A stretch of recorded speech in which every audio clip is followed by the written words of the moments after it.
Hello and welcome. Good morning. Good morning, folks. It's a beautiful Sunday morning. Sunny. Life is good. Chelsea are selling João Felix to Saudi Arabia for kind of, maybe, sort of more than they paid for him. We're cooking. We're cooking. I don't know what we're cooking. I don't know if it's going to be a delicious meal, as the old Todd Bowley saying went. I don't know if it's going to be a delicious meal, but we're cooking something. Dimitri's here. What's going on, Dimitri? You can always McClockbot and listen at the same time. Felipe Tilkian has the ACL. When can we expect the Hato video? Hato video will probably be like middle of next week. I'm not gonna lie to you. I did the Chevy Simons video because I thought that one was gonna be done first. And then I took my time with that one. So I haven't started cutting video for it yet, but it'll be middle of next week probably. ACL is good. I started weightlifting this week or last week. I'm like a weak little baby, but I started weightlifting. I went for a long walk. I can go on the exercise bike now, which is nice. No, it feels pretty good. It feels pretty good. It feels good enough that like I'm flying home at the end of the month, and I'm like not worried about flying, which is nice. So that's pretty good, I think.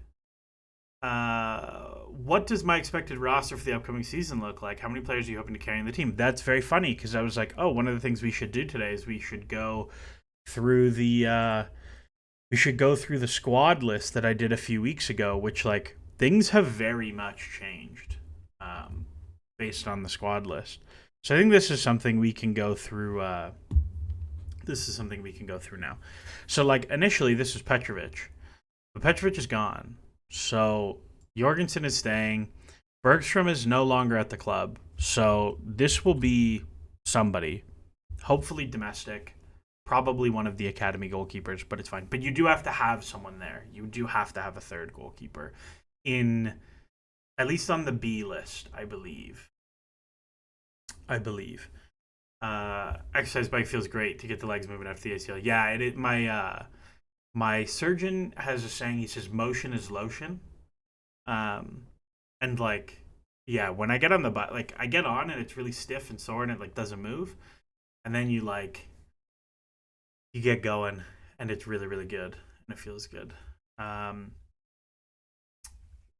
ZZZ, what else would have to happen to make this window as delicious as the pastries? First off, I had at that place yesterday a pineapple bun, which for those who are unaware of the glory and grace of a pineapple buns are like a Chinese thing. So it's like a sweet bun. There's no pineapple in them. They just look like pineapples. It's like a sweet bun, and then they put sugar on top so it like crackles, and you get like a hard, sweet, crackly top. But it's made of milk bread, so it's like a sweet bun. And they filled it with like a vanilla cream, and it was wild. It was very, very, very good. It was very, very, very good. Oh, that's funny. Jingsu did a little hand, and it didn't work in the chat thing. So that's funny. I don't really know what happened there, but it's really good. It was a delicious. It was the first time they've done that. So,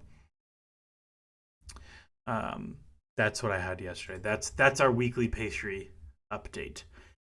Yeah, I had let's update where we're at on this. I think these are all fine, right? Like this is gonna end up being Hato, so like let's just put that there. And I think when I did this, we talked about like, oh, it's probably gonna be Hato, but maybe there are other players you like more. I think it seems like at this point, Achimpong is gonna stay. I think that's what Maresca was quoted as saying, is that like he's not going anywhere. And I think that's fine. I think I should be careful about saying fine. Chelsea are going to play a lot of games. He has to play though. Like that is definitely a thing. He has to play. What has changed? The midfield is basically the same, except I expect that Ugochukwu is going to be sold, so I'll take him out of I'll take him out of there, and we'll throw him down here. Felix is sold, so he's not on any list. Kepa is sold, so he's not on any list. Wiley went to the loan list, so we're making moves here. Gilchrist. Somebody asked about Gilchrist. Somebody said Gilchrist and loan. Thomas Wilkinson said Gilchrist and loan. I think Gilchrist is like a useful prospect. Like, he played a ton of minutes last year at a super young age for a pretty good championship team. Like, I saw the number. They're like, Chelsea want 5 million. If that's all you're getting, I would just loan him again. So I don't know on that one. Who is the other one? Let's see. Delete cells, shift up. I'm just gonna like clear out the chat because like people are asking it questions, and then I feel like I have to go back and read the other ones. Do I feel Hato can provide the passing stuff missing from Cucurella? If not, any of the other left backs you have your eye on? I don't think Hato's that good a passer. I think he is like the athletic left back, left center back, like defend transitions thing. Like, that's the thing he does well more than the in possession stuff. A friend went to Mecca and prayed for a Felix sale, and the kingdom has answered. That is hysterical. Do I expect Xavi Simons to get done? Am I hearing anything? No. No, I have not heard anything. ITK, like the thing I had heard before was the thing I had heard about Simons was like weeks and weeks ago, being like, Chelsea might be in for this one, but I have not heard it. Like, I'm not calling agents and like DMing directors or whatever to be like, well, can I get a transfer update? Like, I'm not doing that.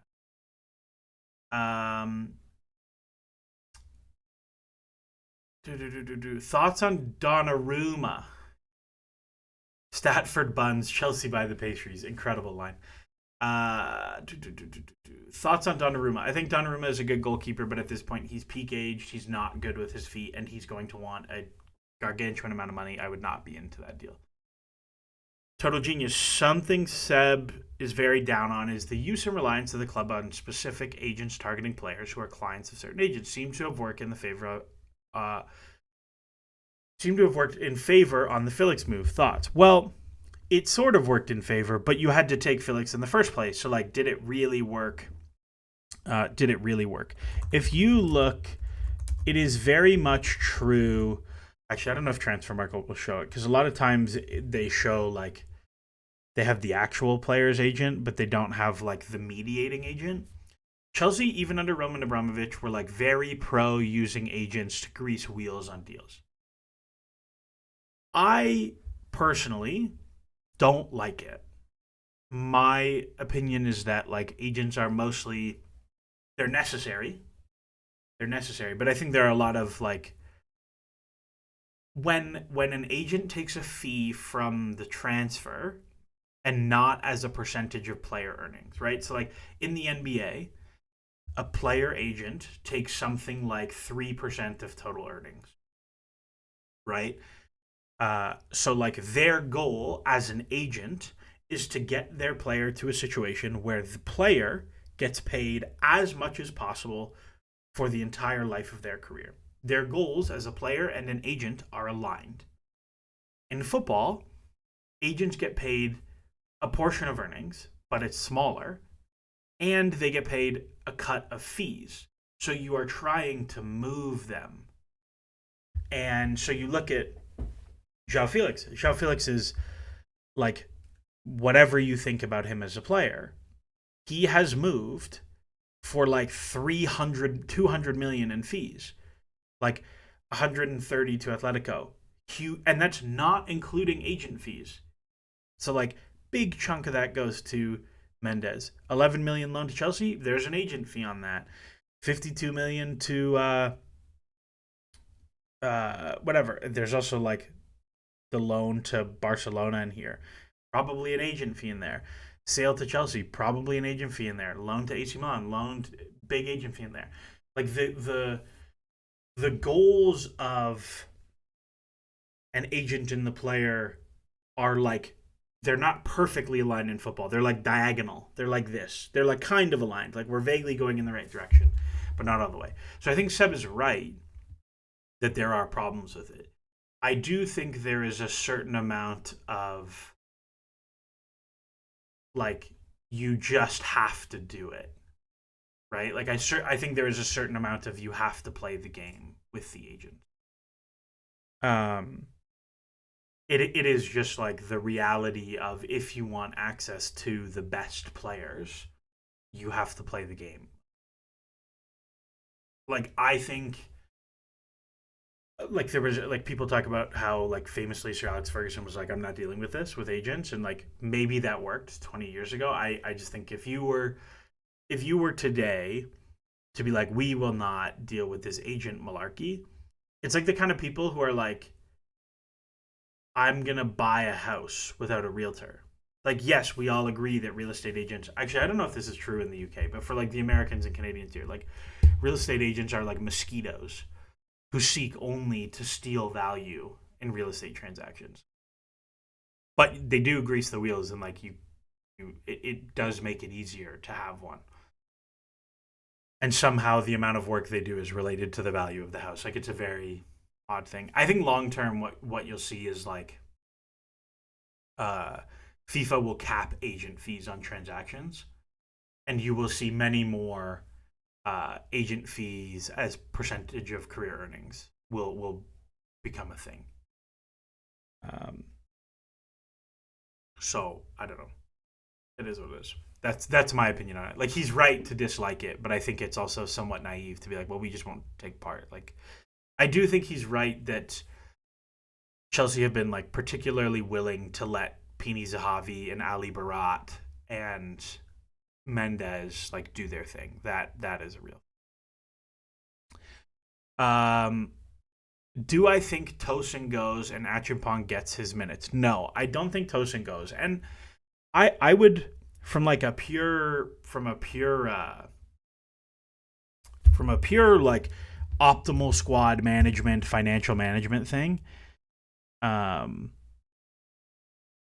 I would probably I would probably not. No, sorry. I got distracted. What I would say is if you're purely optimizing your squad, you move him because like you'd probably rather play Achimpong. He didn't cost anything. You can lock money in. Blah blah blah. There's definitely interest in him. Blah blah blah blah blah blah blah. You clear his wages. All those sorts of things. But like he's clearly a very well liked guy in the squad. He doesn't complain if he doesn't play. He's not that bad. He's pretty useful against a certain subset of Premier League teams. Like when like Baseman or Bassman on Twitter or Blue Sky calls him like head on stick ball. Like that is useful. There is value to that. So I think you probably don't upset the apple cart, especially when you're upsetting the apple cart in like a million other places. Like that's a whole other thing to talk about. So like I don't even know. So it's like Javi Simons has got to go in here somewhere. That probably locks you into playing 4-2-3-1 significantly more. You know what I mean? Um, and then you're talking about like just some real weird. I don't even know. I don't know. Locks you into some weird stuff. Has Ugochukwu been mentioned once in transfer rumors? Just that Chelsea want him to go. How many minutes would you need Josh to play for it to be beneficial for all parties versus a loan to Palace or Bournemouth or such? And Bad Rabbit said 1,500. I think Kier said before. Oh yes, Amugu is gone on a permanent transfer. Thank you, We the Kings. Also, We the Kings, I will be at the Kings Raptors preseason game because I am a sicko. Yeah, he was sold, which is still a weird thing. Also, Sar is in the loan list, who wasn't in here because I did this before that deal was confirmed. I I think for it to be worth it for Josh, like I personally think they're very much going to struggle to get him the minutes he needs. Like I think 1500 is going to be really, really, really hard to get him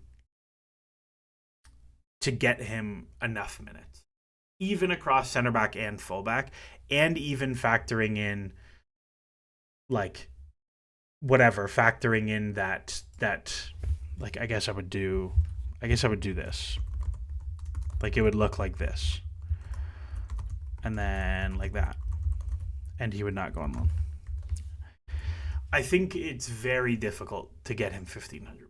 Unless you're like really aggressive with like actually no, he's just going to start 10 Premier League games in all the cups, like which is entirely possible, or as better I've said, or if there's no left back, or if Gusto goes, like all those things are there. I think, as a few people have pointed out, like Bournemouth would be Roshan Suresh. I kind of feel like Bournemouth loan for Josh would be best. Their whole backline's getting decimated. I really like Iraola. Somebody else brought up Palace. Like, I think if you were to do either of those loans and you structure it like a reverse loan, where we've talked about this before, where there's a loan. This is what they did with. I'm deleting Madueke. Relax.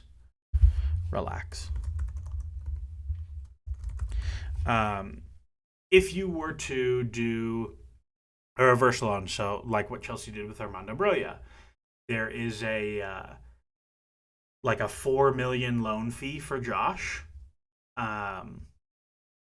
But if he plays 25% of the minutes, it's 3 million. If he plays 50% of the minutes, it's 2 million. If he plays 75% of the minutes, it's 1 million.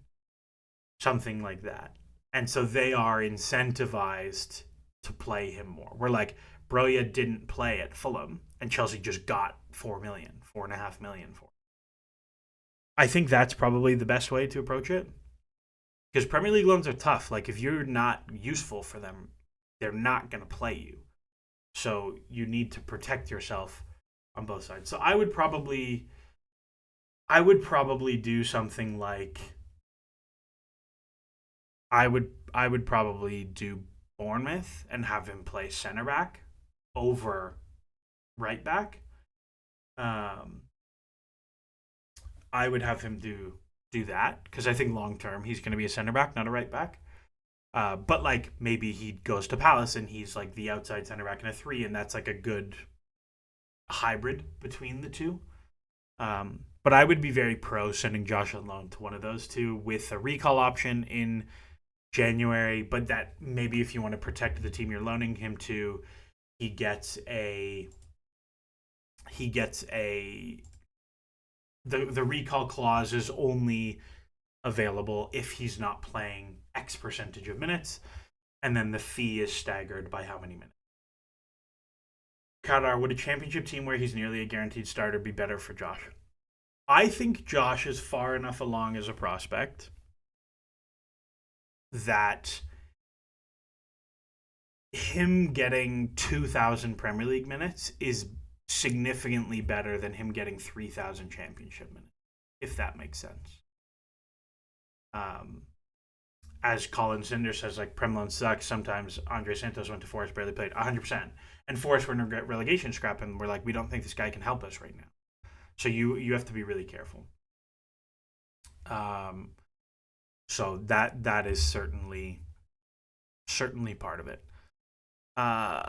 Is the hate of it done? No, we talked about this. Does Gilchrist being dropped during the second half of the season not raise some red flags? Because we were talking about Gilchrist way before.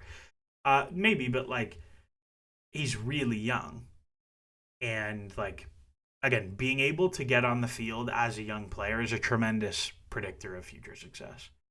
Like if you look, the strongest predictor of minutes is minutes. So like if this guy's playing early, that's probably a good thing.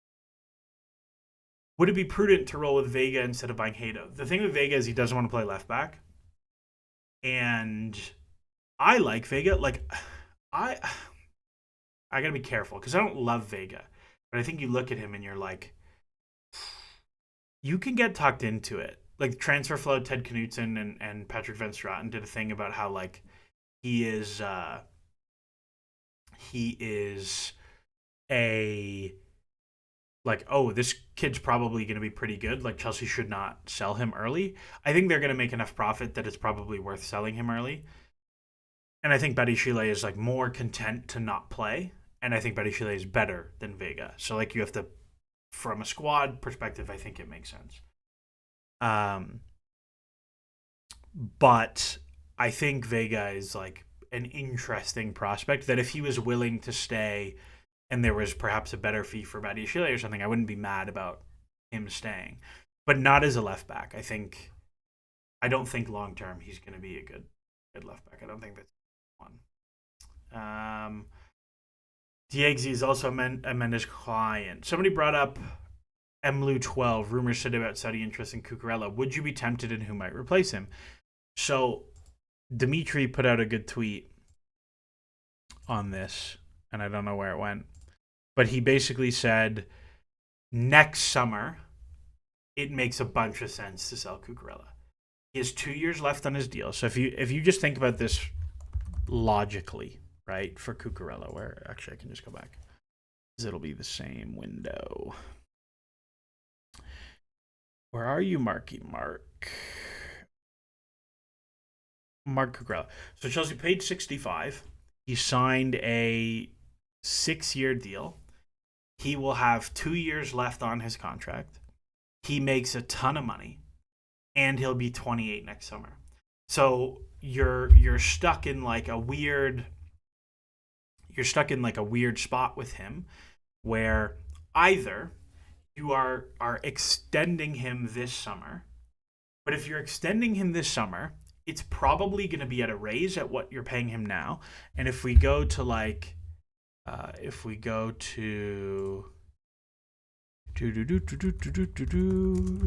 go to the wages section.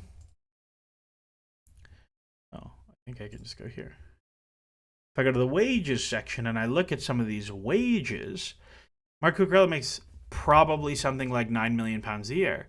You're going to have to give him a raise based on that. And if you're giving him a raise based on that, like, do you really want to pay Marc Cucurella Reece James money? Because I don't, to be honest with you. So I look at that and I'm like, okay, if your choice is extend him and add 2 years at a lot more money, or sell him next summer at 28 with 2 years left on his deal, and like you're probably going to make a book profit, I'd probably move him. But you know what? If they choose to extend and say, like, actually, we think we can get 2 more years out of him, and then Cucurella is the kind of player that we could move to Saudi in 2 years, which I would not expect Saudi to still be paying big fees in 2 years, but that's just my personal opinion. I don't think that's a crazy strategy, but I do think like you look at next summer and you're like, maybe you can move him to Barca or Real or whatever. I don't know. I kind of am fine either direction there, but I would be shocked if anything happened this summer, particularly this late in the window. Is it my PTSD kicking in, or are you also worried about the striker lines? I have a weird feeling Pedro and Delap are not good enough to carry the Premier League and Champions League load. And Bad Rabbit said Jackson is still here.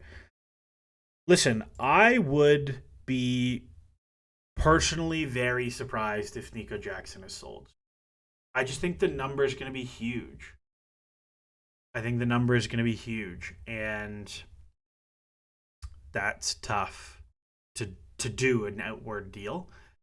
And so I think if your group is Jackson, Pedro, Delap, I think that's a really strong striker core with like all 3 players do 3 very different things. Pedro and Jackson can like nominally play other positions. I think Pedro actually can play other positions. Like, I think that's fine. I think that's a really good group to carry. But you're right. I think if it's just João Pedro and Delap and Jackson goes and you don't bring in a striker, I think that's insane. I think that's really bad management.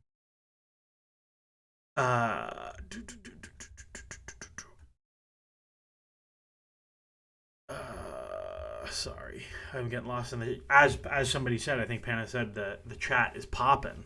It is popping, so I'm having a hard time keeping up, which is a weird feeling. Uh, if we sell Dewsbury Hall, he's often been used as a defensive sub for tenor winger. Who else fills that role from the squad? My guess is you'll see like more three midfielder subs, and then it's just like Palmer moves wide. That'll be a one. Um, we'll see on Dewsbury Hall. I suspect he will find a move. Pano brings up, I think ISS to Strasbourg might not happen. They're already over non-EU limit, which is why we're hearing Ajax rumors now. I gotta be honest, I don't rate ISS like really at all. Like you get a double fee, and and I'm pretty happy with that. Like you paid 4 million, you move him for 8 million. Like sure, um, like people who I like and trust are like, yeah, I think he's like probably low end championship, high end League One. And like, cool, I'm fine with that. I'd move on. I just have never really seen it there. So I was Wilkinson, bit off topic, but is it true that if Isak went to Saudi, Newcastle couldn't book any profit because they technically share an owner? So there was. Let me find it. So first off, Sebastian Anderson is like the best person to follow on this. And this was his tweet about how like swaps and stuff work, basically.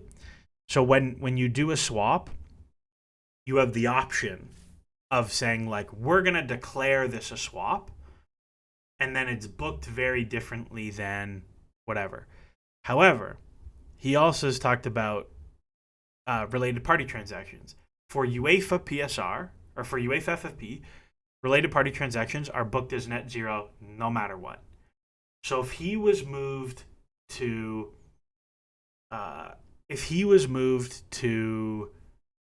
Saudi, Newcastle could book a profit in PSR at some fair market value number. So they would basically go to the Premier League in their account, and they would say, we sold him for 150 million to Al Nasser or Al Hilal, and we're going to book that full value because Liverpool bid 140 million, and therefore we think this is a reasonable market value. For UEFA, they don't care that Liverpool bid that, and they will say, you paid 28 million for him. They are a related party. You get 28 million on your books. So it is strongly in Newcastle's interests to not sell him to Saudi. At least not directly. Andy, would Bournemouth, now a club operating to buy low and sell high, be open to developing a player for us? If it helps them in the short term because they can't buy someone to do that job, yes, but you do have to be wary about that.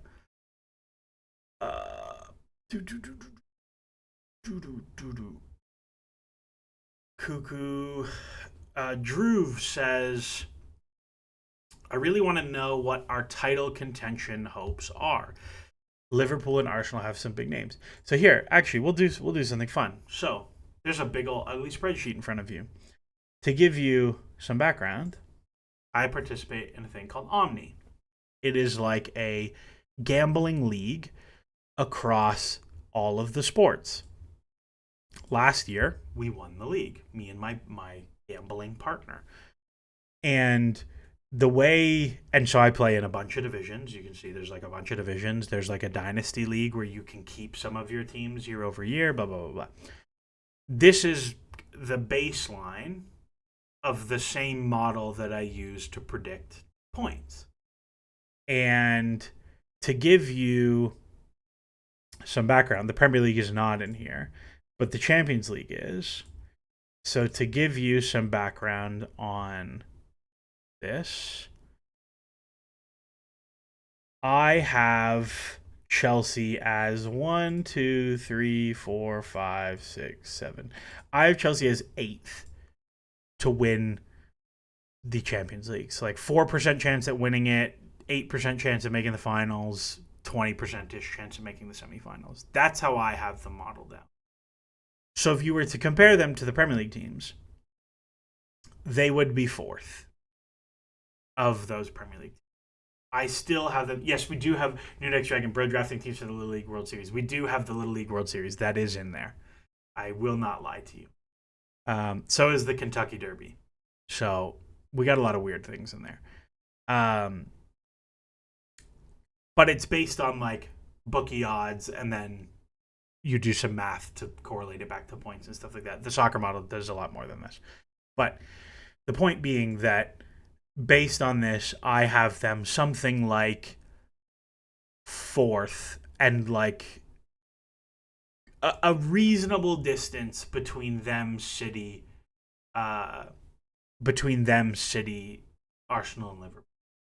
Like, I think those two teams are still a gap above this Chelsea team.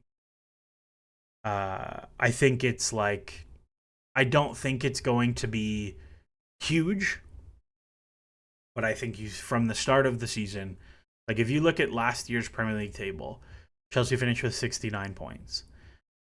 That was 2 behind City, 5 behind Arsenal. Arsenal had pretty terrible health, and City had a down year, and Chelsea were very healthy and had like a 60th percentile season.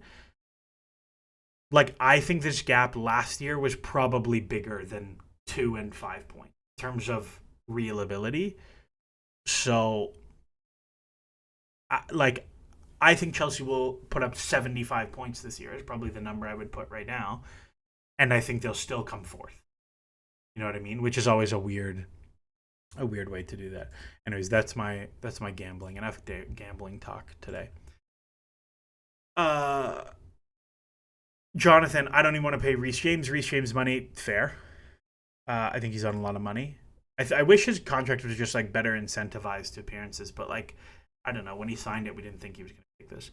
Whoever negotiated the Fofana deal should lose their job. $10 million a year off an ACL injury and $83 million fee, which is pretty crazy. I don't feel like Arsenal are stronger than last year. I totally disagree. I think Arsenal are really strong. I really like their window. I think Madueke is really good.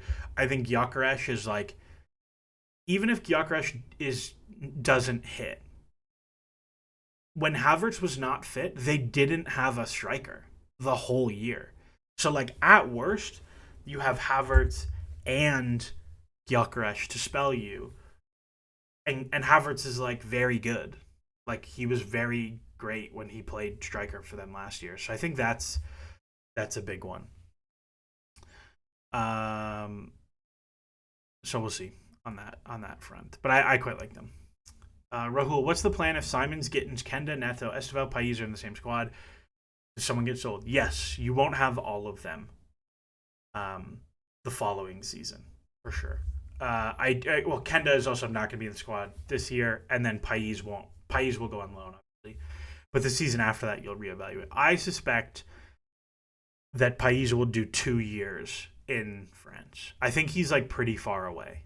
And I would honestly not be super surprised if Pais like played 2 seasons at Strasbourg and then was sold, like for a modest profit.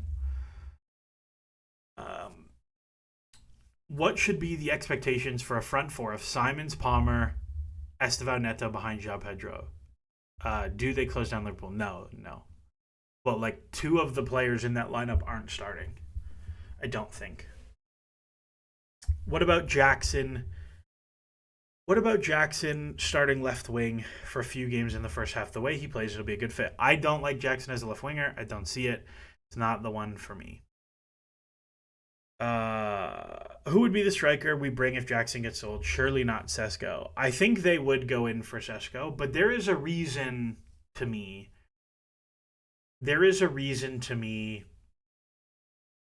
That all of the big teams were like, we're not coming in for you, Mr. Sesko. Like, he wants huge money. Leipzig want huge money. And he just didn't have a good year. First off, he trended negatively. So, like, that has to be reflected in the price. He played more and was worse. Like, that's not good. And his archetype of striker is like, this guy shoots and is big and does nothing else. So like you have to be really good at that. Like it's actually fun. I think it's funny that Delap turns up on here because he really is like fancy Delap, like very similar players. You just, I think there's, I would not do that deal. I do also. I remember Simon Johnson or somebody uh, saying that, uh, like Chelsea had Sesko and Delap in the same bucket, and they would only do one. The Sebastian's right about how swaps work, but I doubt Chelsea booked the Felix Gallagher deal as a swap in their own books. Yeah, their own books they almost certainly didn't. Um, but in the UEFA books they probably did. So they'll book a small profit on this deal with UEFA no matter what. But with the Premier League they booked the profit last year, which is fine. Uh, Andy, Ravi Remaneni was saying there's usually a drop off in performance for a season when you add four more players to a settled 11. Do you think integrating the new guys could scupper Liverpool? So, couple clarifications here. First off, Ravi Remaneni, for those who don't know, Ravi is now I think his title now is like the director of quantitative analysis at the LA Galaxy. Ravi worked for a really long time with the Sounders as their head of analytics. His wife is Sarah Rudd, who was like the head of analytics for Arsenal and StatDNA for a long time. Ravi was a prof. He has a consultancy. Ravi is legitimately one of the smartest people I know in soccer. He is super, super bright. So to give you context of who Ravi Remaneni is, what he said in relation to Andy's comment was not in relation to a season. His comment was that at Seattle they had done some research that shows when you are a team who is rotating your starting 11, the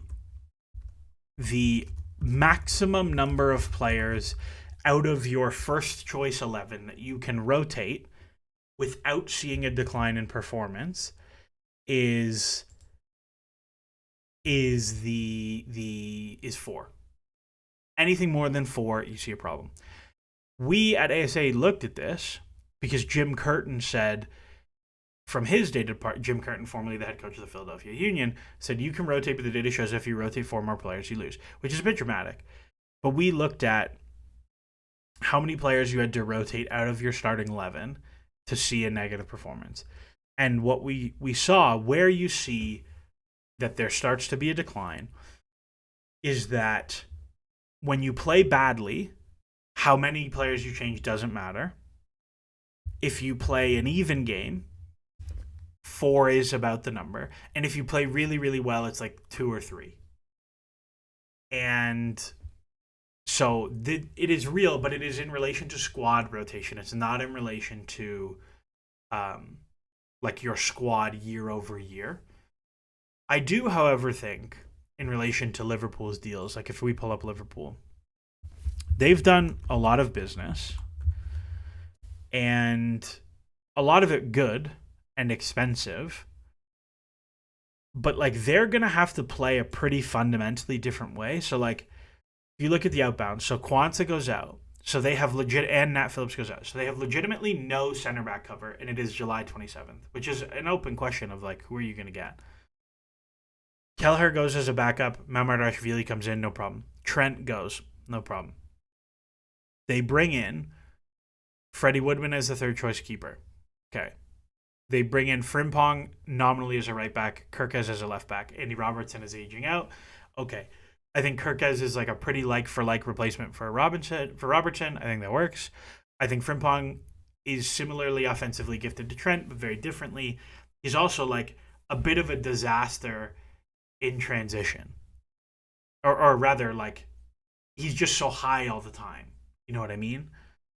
So that's like, huh. He also has played some winger in preseason. So, like, just putting that out there. They do have Connor Bradley who can play more. I'm sure they have some kids that they like. Who knows? They bring in Ekitike for a big money fee. They bring Wirtz for a big money fee. I don't know how you fit all these guys together. I especially don't know how you fit all these guys together if you also get Isak, which I don't think will happen. My guess is like they'll play 4-2-3-1. Salah will be the right winger. Ekitike will be the 9.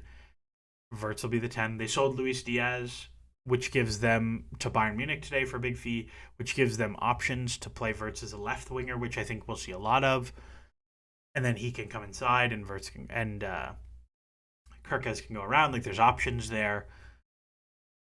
I think like they have things to figure out. Like if you watch them, if you go watch the highlights of them against AC Milan, like they got ripped in transition that whole game against AC Milan, who are like good and better upset. And obviously, Diogo Jota sadly passes away in the car accident.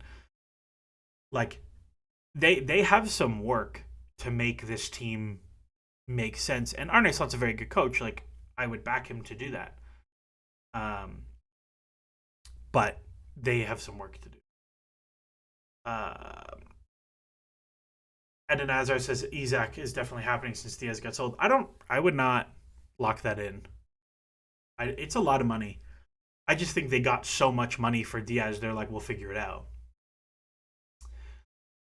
Gravenberch in defense if they bring Isak Wirtz in the pivot. Yeah, you'd see some crazy things. Should we expect Chelsea to stumble in August due to lack of preseason? Is it inevitable? You know, and somebody else asked about this with preseason. Like it's going to be really hard. Like Chelsea get back for preseason on Monday, and then they play 2 friendlies on next weekend, and then they play the weekend after. I think the hope is they are fit enough and the break was short enough that they'll still all be like kind of close to match fit, because it's not like 6 weeks off or 8 weeks off, but we'll see. I do think though, if you made me predict Palace, West Ham, Fulham, Brentford, United on true talent, Chelsea are probably like 10 to 12 points from those 5. Probably 12 points from those 5. But if you made me predict, I would bet Chelsea are more like 7, 8, something like that. 2 wins, 2 draws, and a loss, just based on like where they are in preseason. But let's see.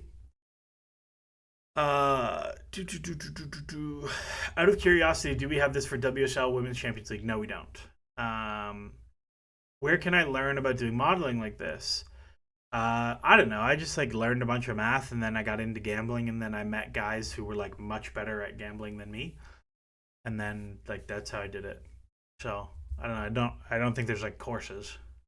It's just math, right? It's just conditional probabilities. Like if you know, okay, a bookie says Chelsea are 5% to win the Champions League. Well, you can just like estimate out the math that like based on this, they're probably going to be X% in the semifinal. So their chance to make the semifinal is this, and then the quarterfinal is this, and so on, so on, so on, so on, so on. Like it is just conditional probabilities. How much do I see Nani playing behind Saka? Does one play out of position? I think sometimes one of them will have to play on the left, which is fine. How does squad turnover get factored into the predictions? We do like transfers definitely show up in the bookie stuff. Like one thing you'll see frequently is like a lot of models will be this is their team strength last year, and then we also have a model that is like this is what we think their team strength will be based on the players they've added, and then we're gonna make a model that is a blend of the two to predict how teams do this year, and then we backtest it. And so that's a pretty common thing. Who do I have as Premier League champion this year? You guys are going to hate me, but I think Arsenal win the league this year. I think Arsenal are going to be the title winners this year. Yeah, we'll see. We'll see. What's the obsession with Morgan Rogers? Is it just media cycle, or is there a good chance Chelsea sign him? Chelsea definitely like him. Chelsea definitely like him. I don't think he's good at soccer. That's not true. He's obviously good at soccer, but I just don't see the I don't see the big appeal. He's very large, which is always nice. I think he's pretty explosive. I think he's pretty two-footed in terms of being able to create and get shots off with both feet. He scored at a pretty good rate last year, but like Villa were not bad. You know what I mean? So like putting this level of output up for Villa last year is like kind of, I don't know, whatever. So to me, I don't know, I'm not super curious either direction for him. I see the appeal. I think aesthetically he's very nice to watch. But I don't know. I don't know. See. Would I sell Cucurella for 80 million? If they came this window and said 80 million pounds, it happens now or never, I'd probably do it. I'd probably do it and pick up the pieces because that's a lot of money. But I don't think Chelsea should do it, which is a weird thing to. My hypothesis is the big Chelsea accounts on Twitter who cream over Morgan Rogers are DMing Joe Shields. Yeah, Joe Shields we know talks to people. He will talk, so probably part of it. How do I predict Isak saga plays out? He stays at Newcastle but doesn't sign a new contract and moves for a big fee next summer. He played his cards to move too late. If he played his cards 2 months ago that like, okay, actually I want to go, he would have gotten Arsenal or Liverpool or Chelsea or like he would have gotten somebody who bought a big thing. Is there a solution we don't see where Simons can start as left winger with Palmer? I think that's totally reasonable, right? Like I think you could totally see Palmer 10, Simons left winger, right? And then he comes inside to do his thing like this. The problem with that is that means you have Cucurella left width holder, which we saw a few times, but like he's not great at that, but like you can do it. You can do it. Based on people you talk to and trust, is Max Dowman as good as he's hyped to be? Chelsea U thinks Max Dowman is like the best thing since sliced bread, and that guy watches more youth football than everybody else combined. Like I've seen clips, and like I don't think I've ever watched him live in a game. Apparently, he was terrific for Arsenal today. Like, sure. Again, if you're playing preseason at 15 years old, like you're probably legit. And I think Arteta has like a pretty good radar for talent ID. Rogers feels like a B-Tech pre-Achilles Loftus-Cheek with worse passing, worse dribbling. Just in the way that they're both big and can ride tackles. Shreyas Romani, based on what I've seen of the Women's Euros, Chelsea should buy Aguimang and figure out the logjam at striker later. Let's see. I have not looked at Aguimang's data. I've just seen she's scored a lot. Let's see. Michelle Aguimang. No. I'm out. No, thank you. You can do better. Like, the WSL is not that strong a league.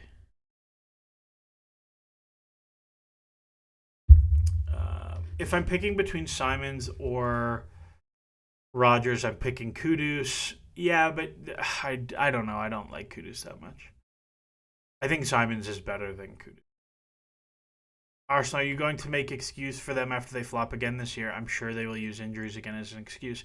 I mean, sometimes things aren't excuses. They're reasons, right? Like, Arsenal were... If you look at last year and you look at the first half of the year, Arsenal were identical to Liverpool in underlying metrics, and then Odegaard and Saka go down. And then they're not. And, like, it's not an excuse. It's just what happened, is that Liverpool stayed healthy and Arsenal didn't. And then that's how the season goes.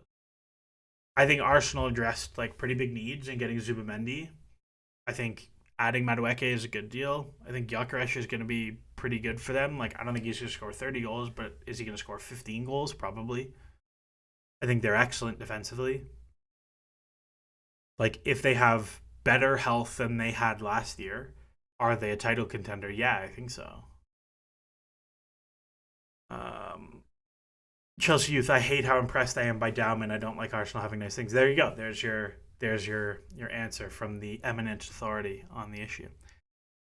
Simons locks us into a 4-2-3-1. Kudus allows for more variety. I don't know if that's true either, but what is up with the crazy wages Liverpool are playing? Was Ekitike really not possible if you didn't give him 250K a week? I don't know. I don't know. You never know how these wages are reported. But I did make this point about Ekitike when it was all about Chelsea going in for him. And the thing that I brought up was like, so they say 200 on Capology. Those numbers can be somewhat unreliable. But like, he was making PSG money at Frankfurt. His wages were subsidized. That's your thing, right? So I don't know. I don't know. Somebody asking what went wrong with Casey Palmer. That's a whole. We're like so down the rabbit hole if we're talking about Casey Palmer. I will say, at some point, Chelsea has confirmed he is going to come on the pod. We're trying to schedule it, but he is going to come on. So we'll talk about the academy and data for the academy at some point, so you guys can get excited for that. Arsenal had a lot of weird game state stuff early in the season with cards and stuff. Yeah, where they played with 10 men for a long time. The problem is Arteta. He doesn't have the mentality to win. If you could swap Arteta and Maresca tomorrow, I would fly to London, pick up Maresca at his house, and say, hey, it's not your fault. Drive him to Colney or wherever Arsenal's training ground is, then pick up Arteta, then drive him back to Cobham on the wrong side of the road because I've never driven in England before. And I would do all of those things. Very, very, very happily. I think Arteta is an excellent, excellent manager. I have no... Not like I think Arteta, Slot, and Pep are like levels above in the league. Very, very, very, very, very much. ZZZ, thoughts on Spurs business? Let's see what they've actually done. I'm glad they did. Well, if I was a Spurs fan, I would be glad they didn't get Morgan Gibbs-White because I don't think he's very good. But let's see. Outbounds. Sure. I don't think Region is bad. I don't really know what happened there. This deal for the Japanese center back, I like the idea of like he destroyed Asian Champions League and he's 20 and it's 5 million euros. Who cares? There's no way you don't make legit profit on this. Vuskovic is like the kid who's been popping in Croatia, who's been playing for a while, like, and you bring in Danso. Like, if these are your three center back covers to protect that your center backs are always injured, I think that's very, very fine.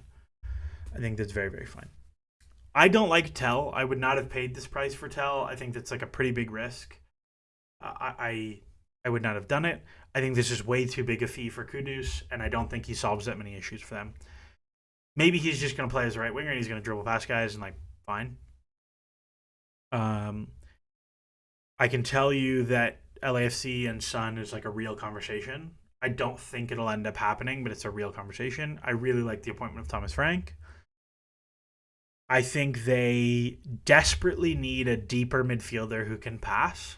Like, desperately need a deeper midfielder who can pass.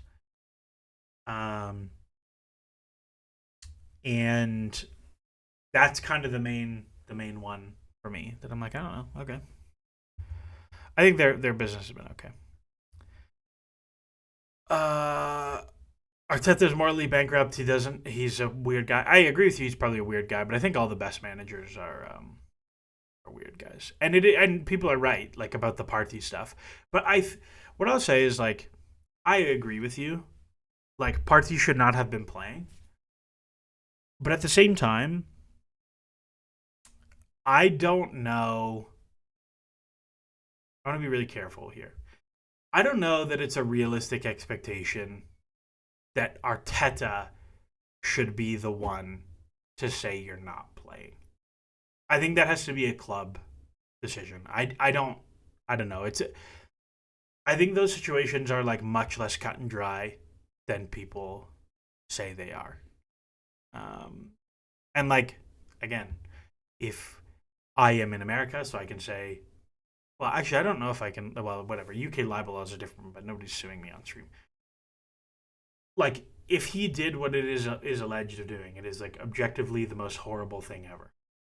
But there's no but. I just think football clubs are not really handled or equipped to handle those situations, and managers certainly are not. How would I build the squad around Leao to cover up his weaknesses? He just has to be the least defensively responsible player, which means he has to defend as the 9, so you have to do some creative things to do that. Do we need to get an attacker if Jackson is sold? Yes, you definitely need to get a striker if Jackson is sold, I think. I don't know. I haven't really thought about it, though. I don't think he'll be sold.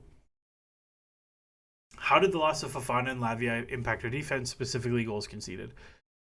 Lavia, not at all. Fofana, the thing we see with Fofana is that often Chelsea end up in situations where they're defending like this, and the 3 is like huge.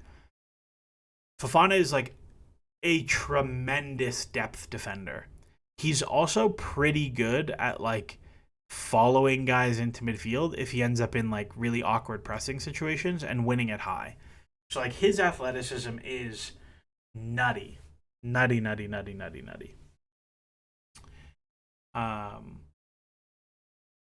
That's a little unfair, Maresca. I'm not saying he's 100% convinced he's the guy, but did Arteta show more than 1 year after than Maresca did? No, you're not wrong. You're not wrong. But I think where they both are now, I think Arteta is pretty clearly a better coach than Maresca. And I think I know just where they are now. Maresca might improve. Arteta improved. But I think improvement in managers is less common than we think it is.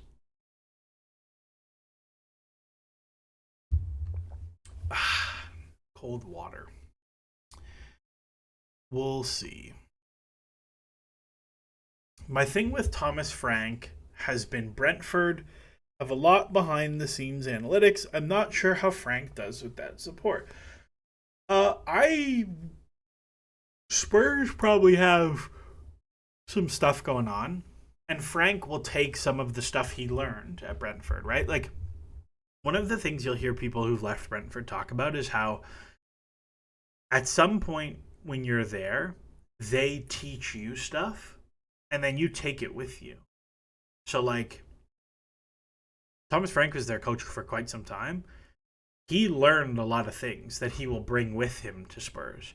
Like, yes, he doesn't have the huge analysis army behind him, but like there was a picture from their preseason of them doing long throw tryouts for like who's going to take their long throws. Like, he took the long throw thing with him. That's valuable. We'll see. Do I think Isak should go to Barcelona? Yeah, sure, why not? Seb C loves Tell. Seb loves, yeah. I think there's like things to like about Tell. I don't like it that much. Do I agree with the noise coming out that Fofana is still first choice at center back? Yes, I think so. I think he should be. I think he's better than Chalobah. I think Chalobah is fantastic, but I think Fofana is better than him. Any chance to get Seb on the pod? Probably not. He'd be welcome to come, but probably not. Daniel Hogg, set pieces status. I don't know what you mean by set pieces status. Chelsea were significantly better at them last year than they were the year before. I didn't like a lot of the set pieces they ran at the Club World Cup. They ran too many shorts. Oh, yeah, we were talking about Lavia. Lavia is not an improvement defensively. Chelsea are worse defensively when he plays. Like, him not playing made Chelsea better defensively. How do I explain Arteta's inability to win a single cup after his first year when the team has gotten better exponentially over the last 4 years? I thought the aim is to win.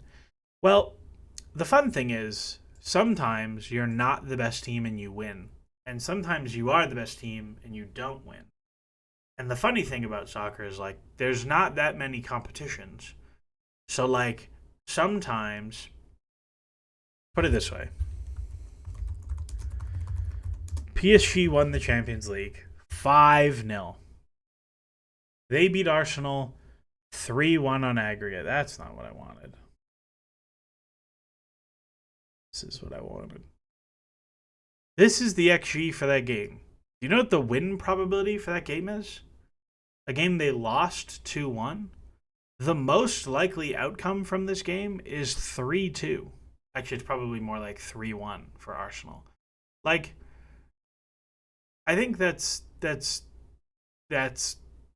sometimes, like, a lot of times you win that tie. And yes, there's huge game state effects here, but like, yeah, you win that tie a lot, and then PSG just didn't win the Champions League, and now all this like renaissance of PSG are the best team in the world, and like they've totally rehabbed their image with French kids and young players, and they're likable and blah blah blah. None of that happens because they lost to Arsenal in the semifinal. Like, football exists on a knife's edge.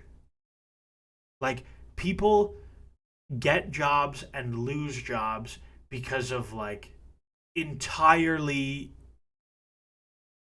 like entirely things out of your control, things that just happen. It's hard. It's hard. Like, this is the thing with winning, is like, it's great, but it exists on a knife's edge. And like, even if you go back to like Arteta has like the really early, he wins the FA Cup, but like Arteta was like right on the brink of getting sacked. It was real close. It's tough, man. Any idea on the kind of work? Actually, before that, Seb spoke a while ago. He hates the idea of doing a live podcast. He puts a lot of thought into the words. Feels like a podcast would be great, especially when he's having to deal with second language. I have so much respect that like he can hang and have real conversations in two languages. Like, I speak a little bit of French. Like, I could not have a conversation about football in French. Not even close.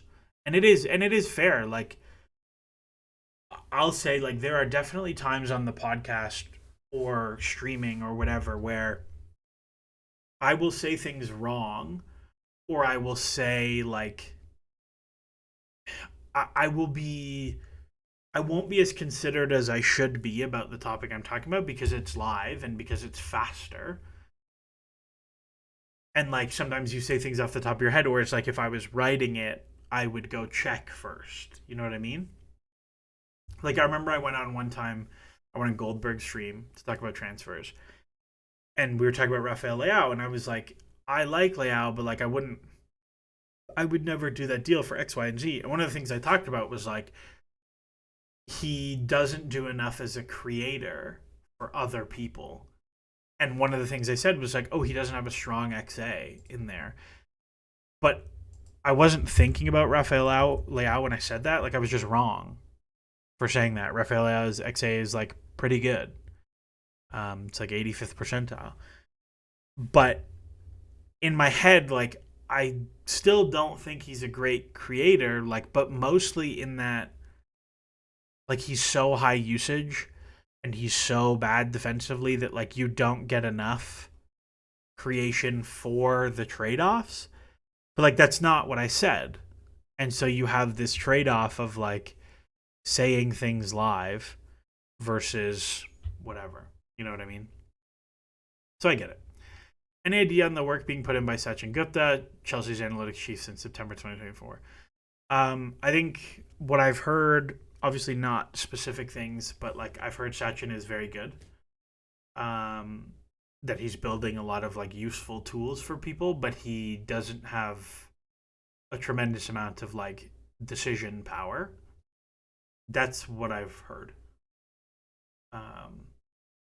So make of that what you will. But I think he is like, his analytics background is pretty strong. It's his decision making at Minnesota was the thing that people are like, I don't know. I don't know about that one. But no, I haven't heard anything specific about what they're doing. Do I give any of the promoted teams a chance of staying up? I'm looking at Leeds.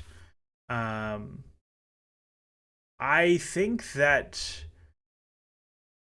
Leeds will probably be the one of the teams. I don't really understand what Sunderland are doing, but that's a different.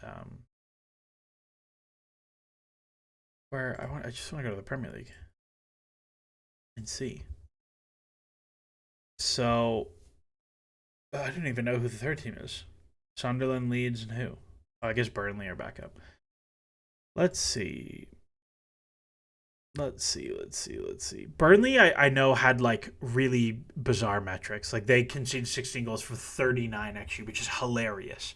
That is insane. No, Leeds I think are legit. Like I think they very well could. If Leeds don't play Ilian Meslier and play a real goalkeeper who's not bad at soccer, because Meslier honks. Like this guy is genuinely awful. Like he is not good. Play anyone else, I think they have a real chance to stay up.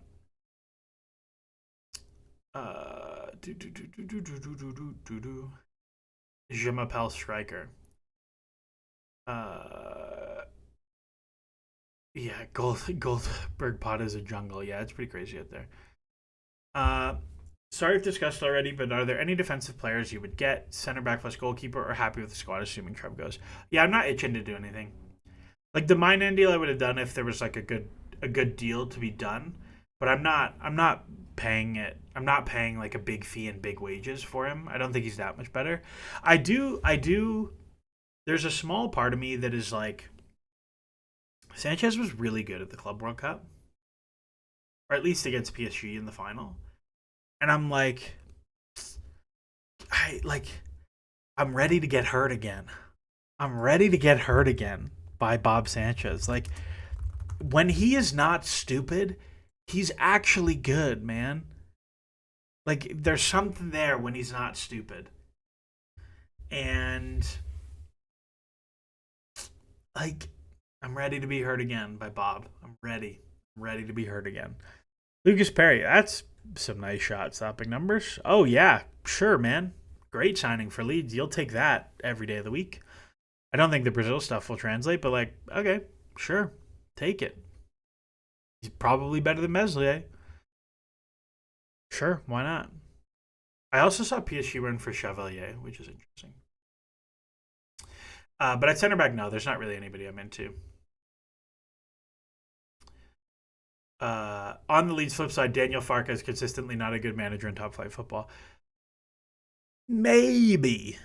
Maybe, right? Like, you got to think about the teams that he had as well, though. Because he had that Norwich team who was, like, pretty horrid. And then he had Leeds, who are also not very good. So, I don't know. Actually, I guess he's only been in the championship for Leeds. But he just had that Norwich team who was, like, terrible. And his Mönchengladbach team came middle of the table. So, I don't know. I don't know if we know that. I don't know if he's quite in the, like, David Wagner zone. You know what I mean? Like, there is definitely something to be said about, like, uh, there's definitely something to be said about styles of play when you have a talent advantage, i.e., a relegated team at the top of the championship versus not having a talent advantage coming up. Like that is definitely a real thing. Like Brentford went from like a super aggressive attacking team to being a 5-3-2 defensive transition team when they got promoted. Like total flip side. Leeds got Anton Stach. Yeah, Anton Stach has been popping up on a bunch of analytics lists for people in that like right age profile. Like he's not too old and he just wins the ball and he passes it forward at like a really solid number. Like you're pretty happy. I think that's a good one. No, I have liked. I think what's his name, Paxao. I don't know how to do the X in Portuguese. Um, so if anybody in my chat knows how to do the X, like he's put up bonkers numbers in the Eredivisie, like just huge shot creation, and like pretty strong XG numbers for like 3 seasons. Like I think this is a good gamble. I think they're probably going to pay a little bit over, but it's cool. Felipe Tilkin, do you think, who is number one in the leaderboards, by the way, do you think more soccer advanced analytics needs to be standardized similar to the NBA where you have a lot of per 100 possession stats in order to standardize pace of play? Yeah, that's a thing you can do. Like you can do per 100 possessions in soccer. The thing is, like, what you have to be careful about is like rate stats don't necessarily translate like that all the time. And it's also a conscious choice, right? Like one of the things you have to be careful about when we talk about when you talk about like Red Bull players, like we talk about how Red Bull players, their numbers don't necessarily translate because they play really, really fast. But it's not just that they play fast. It's also the like level of risk in their game to play fast. Where like if you go back, if you watched the Simons video, I talk about how like Simons will get the ball in semi transition, and he could play an open winger and then go fill the box, which is what most players would do. And he just says, "Nah, I'm playing a crazy through ball every time." And it's like, not only is it another turnover for another possession, but the flip side is like it's inherently a high quality chance generated, and it's also a chance to counterpress and then generate a new possession. So it's very difficult. The thing with football compared to NBA or baseball is like there's significantly fewer stoppages because there are many fewer fouls, there are many fewer out of bounds, and it's not discretized the way baseball is. But because of that, you have like flow. Like one of the things is like phases of play, right? So people come up with like different phases of play for an idea to. So, okay, let me put it this way. I had a conversation with a guy who does recruitment for a really big team. And one of the things this was during COVID, and one of the things we were talking about was how when you go to FBref, where you have like your similarity scores, basically the way these models work is they say for your position, these 12 metrics matter, and we're going to make basically a similarity score comprised of those 12 metrics based on how close you are to doing the same thing that this player does. So Feyenoord want to get a replacement for Pi Show, which is apparently how you say it, which is not in 1,000 years I would have said, or Pi Show or Pi Show. They want to get a replacement for him. Okay, we care about his shots, his XG, his XA, his shot creating actions, his carries, his take-ons, blah, blah, blah, blah, blah. And then we're going to make a score on those 12 metrics, and we're going to see how close you are across all 12, and maybe you're going to do like an R squared value or whatever. Whatever number you're going to do doesn't really matter. Or you're going to cluster by K-means, so you're going to like cluster based on all those metrics into different categories to do similarity. Those are like pretty common ways. And what this person was telling me, again, like pretty big, legit analytics person, was what you should do is you should do actually phase adjusted metrics. So like, yes, Denny Buwanga has a similar XG to Paixão, or Paixão, whatever. Igor has similar XG to Igor. But LAFC play predominantly in transition. Feyenoord have a lot of the ball. So those XGs aren't the same. So if you're a team who's going to play in transition, maybe you do want Buwanga. But if you're a team who's going to play in possession, maybe you don't want Buwanga. And if you can phase adjust metrics, things get really, really good.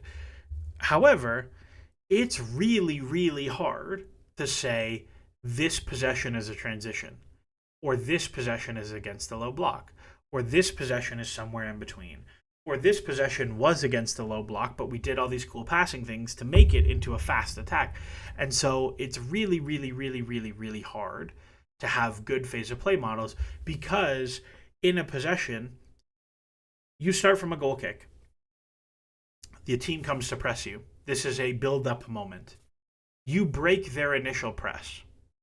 And now they're like, okay, the press is broken. We're going to drop into a mid-block.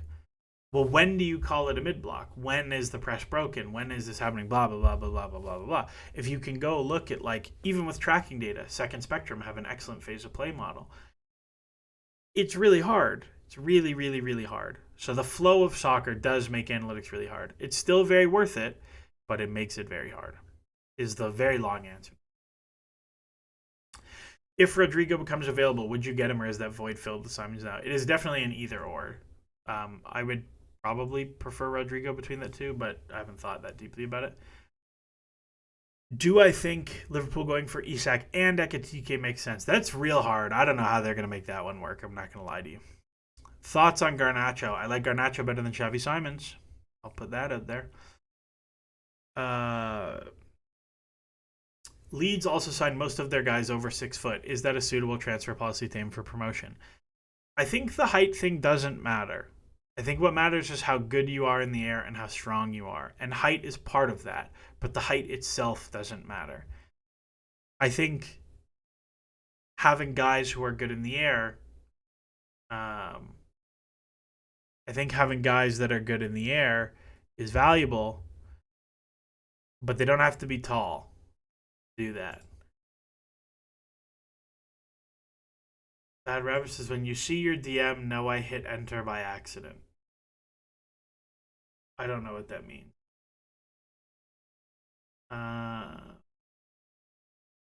Oh, it's a long message. Bad Rabbits, do you want me to read this on air? Am I cool with reading this on air? Let me know. Or if you just want to talk about it afterwards. What do I think about Joaquin Panichelli, who Strasbourg signed? I think it's a very appropriately priced gamble and like the right kind of guy for them. And I think they're very smart to do it now instead of after Omega leaves. He put up 20 goals in La Liga 2. I don't have La Liga 2 XG numbers, but like 20 and 38, 17 and 38 without penalties, like 21 years old. Yeah, you're pretty happy to take that gamble at that price, I think. T a good video on why football is so difficult to analyze. Okay, so one of the things. So here's Bad Rabbits. We're gonna parse his DM live. He said, "I'm curious about how to break down shooting ability using statistical models. I understand the real basic way is look at above below XG, but that feels backwards. Purple patches and droughts. There's so much that XG takes into account, and then so much other than shooting ability that contributes to goals. What models, data do you use to break down if someone is actually good at kicking the ball where they want, being smart at where they want to put it? I guess what metrics or models should be looking at to see if they're good at beating the goalkeeper?" So you're totally right? Like there's a few things to be mindful of. There's a few things to be mindful of, right? Like okay, so like let me just like take a player. So remember that like XG is the quality of the chance you actually get. And there's like a big chunk of XG that you do before the shot that we would all consider to be part of finishing. Like you look at Raheem Sterling for his career and you see he's +5. Not one person in this chat would say Raheem Sterling is a plus finisher. But part of this is that like Raheem Sterling gets a breakaway, takes 12 extra touches, and then the breakaway gets blocked. And then because it gets blocked and because he took the 12 extra touches, XG thinks it's a way worse chance than it actually was. That is definitely a real thing. So like that's definitely true. In terms of things you can do to get better at it, one of the things is you can include off-target information. You can include off-target information in the. I did not realize England were in extra time right now. I did not realize this. You can include off-target information. So actually, there's a really cool paper by Devin Pluler called Let me find it. Called reframing post shot XG. So basically, what he did was he looked at if you include the information of shots that just miss,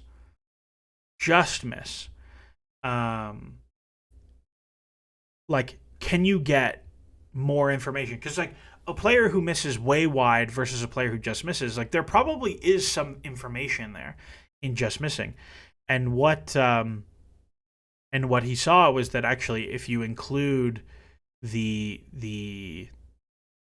if you include the just misses, that you actually probably can get more information at finishing stuff, at whether people actually shot better. But I think one of the things that you can see with data that like is not publicly available is like you can see shot power, and we do know that shot power is like a pretty reliable indicator of beating finishing. Like you look at someone like Mason Greenwood, also a bad person. That dude is like definitely a plus finisher because he absolutely spanks the ball, like just rips it. Definitely a plus finisher. Holland is another guy, probably a plus finisher because he rips the ball. Heung-min Son, plus finisher, rips the ball. Ronaldo, plus finisher, rips the ball. Harry Kane, plus finisher, rips the ball. Like we definitely see that. Dimitri says, McClockbot plug, I have the Pooler model implemented, might eventually release it. So like one of the things that I think is difficult is you are at the mercy of how the off-target shots are recorded.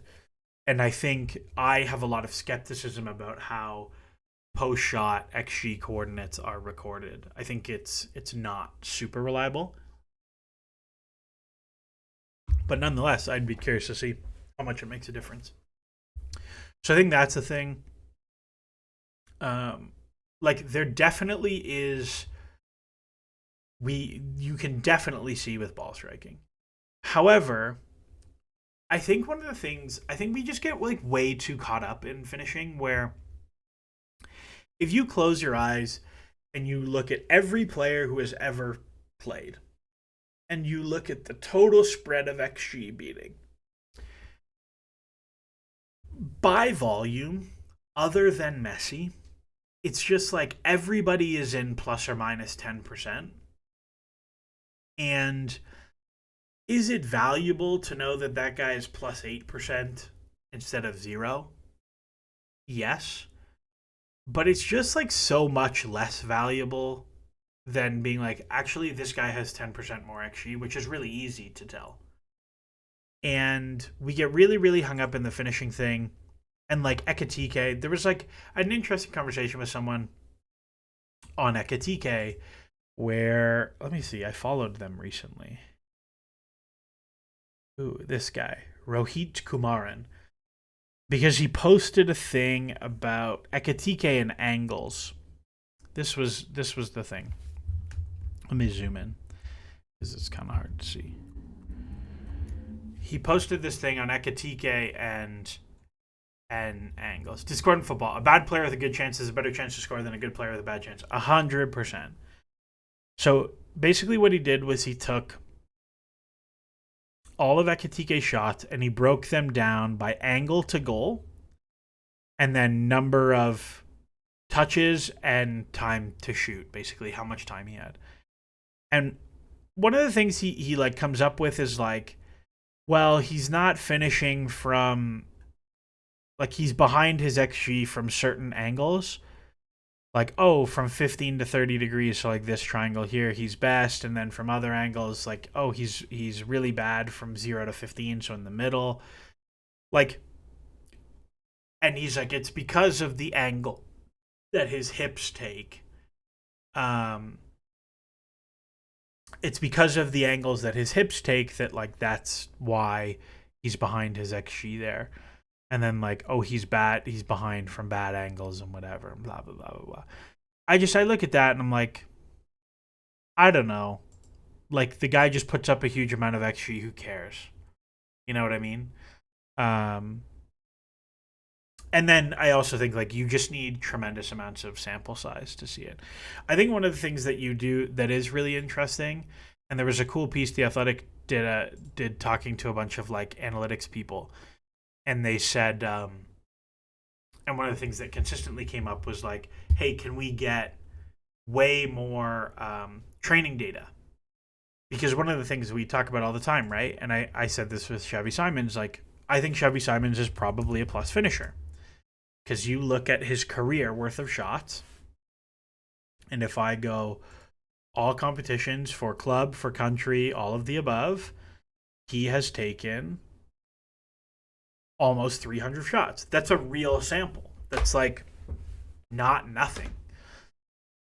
But you imagine in 4 seasons, he's taken 300 shots. He has probably taken 3,000 shots in training, maybe more, which is like a whole career worth of shooting for even the best player. So I think when you get training data, we'll be able to do a lot more, but I don't think that will ever be public. I would say it's valuable for Nico Jackson, who have great metrics, but we can see that he's below average ball striker between actual striking and his mechanics for hitting the shot. I mean, it's the thing with Nico is like, yeah, I agree with you. He's probably a below average finisher. I think it's mostly that like he has no left foot more than anything else. But also, like, you look at it and you're like, yeah, he's 6 behind the last 2 years, but he was 4 above the year before that. And it's like, I don't know, through his career, he's 0. Like, is he actually that bad? I don't know, maybe. Possibly. We'll find out. But, like, if he's 36 from 40 and he's minus 10%, which would be like 10th percentile or worse finisher, like, maybe. But if he's going to consistently put up 0.7 XG, I really don't care. You know what I mean? It is what it is. How many goals can Delap and Pedro score? If they're the only 2 strikers, I think we're going to be really short of goals. I think Jackson is very, very valuable. I can't understand how anyone, including the coaching staff, thinks Pedro or Delap should be ahead of Jackson in the pecking order. Well, I think there's a certain amount of like, hey, Jackson, you get sent off twice when we needed you. And then Pedro scored.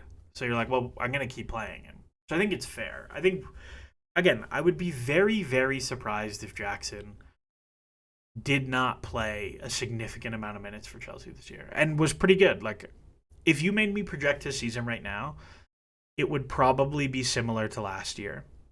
Like 25 90s, maybe 30 90s all competitions, 25 90s all competitions, and he scores like 12 or 13 goals again. I think that's probably where I'd put him.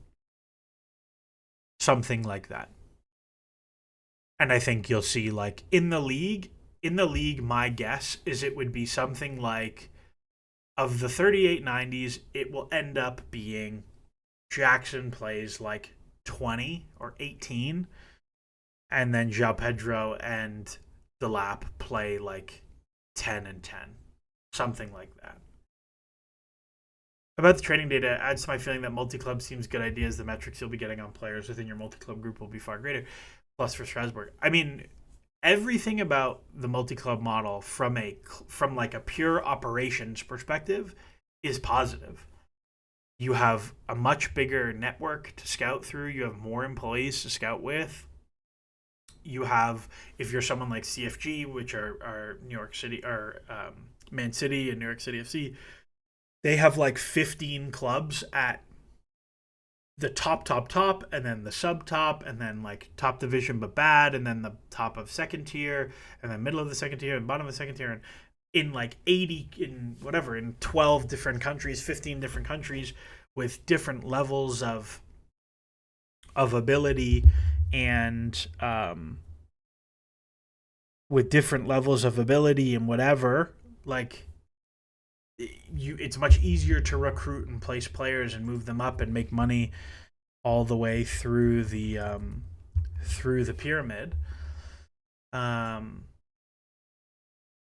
am going to put on the Women's Euros final because I want to see the shootout. Where is everybody streaming these days? Where am I going to stream the shootout here? Since I know that's what everybody's focused on, where am I streaming the shootout? I actually don't know what official channels it's on. What's it on? It's on everything. It's on BBC One. It's on the iPlayer. Can I watch it on the iPlayer? Probably not. Actually, you know what? I can put it on my phone.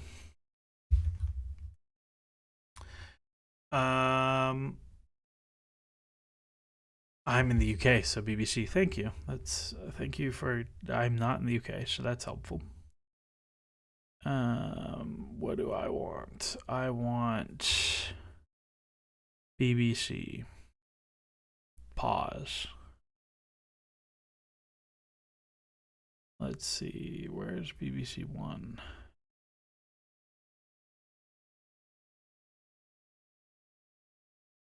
All right, I got it on now. I got it. I got it on my phone. There we go. Strand Larson. How come he's not moving? Probably because Wolves like him and don't want to sell him. Chris Wood really have 35% conversion. Yeah, Chris Wood's ran super hot for a few years. Probably unsustainably so, but we'll see.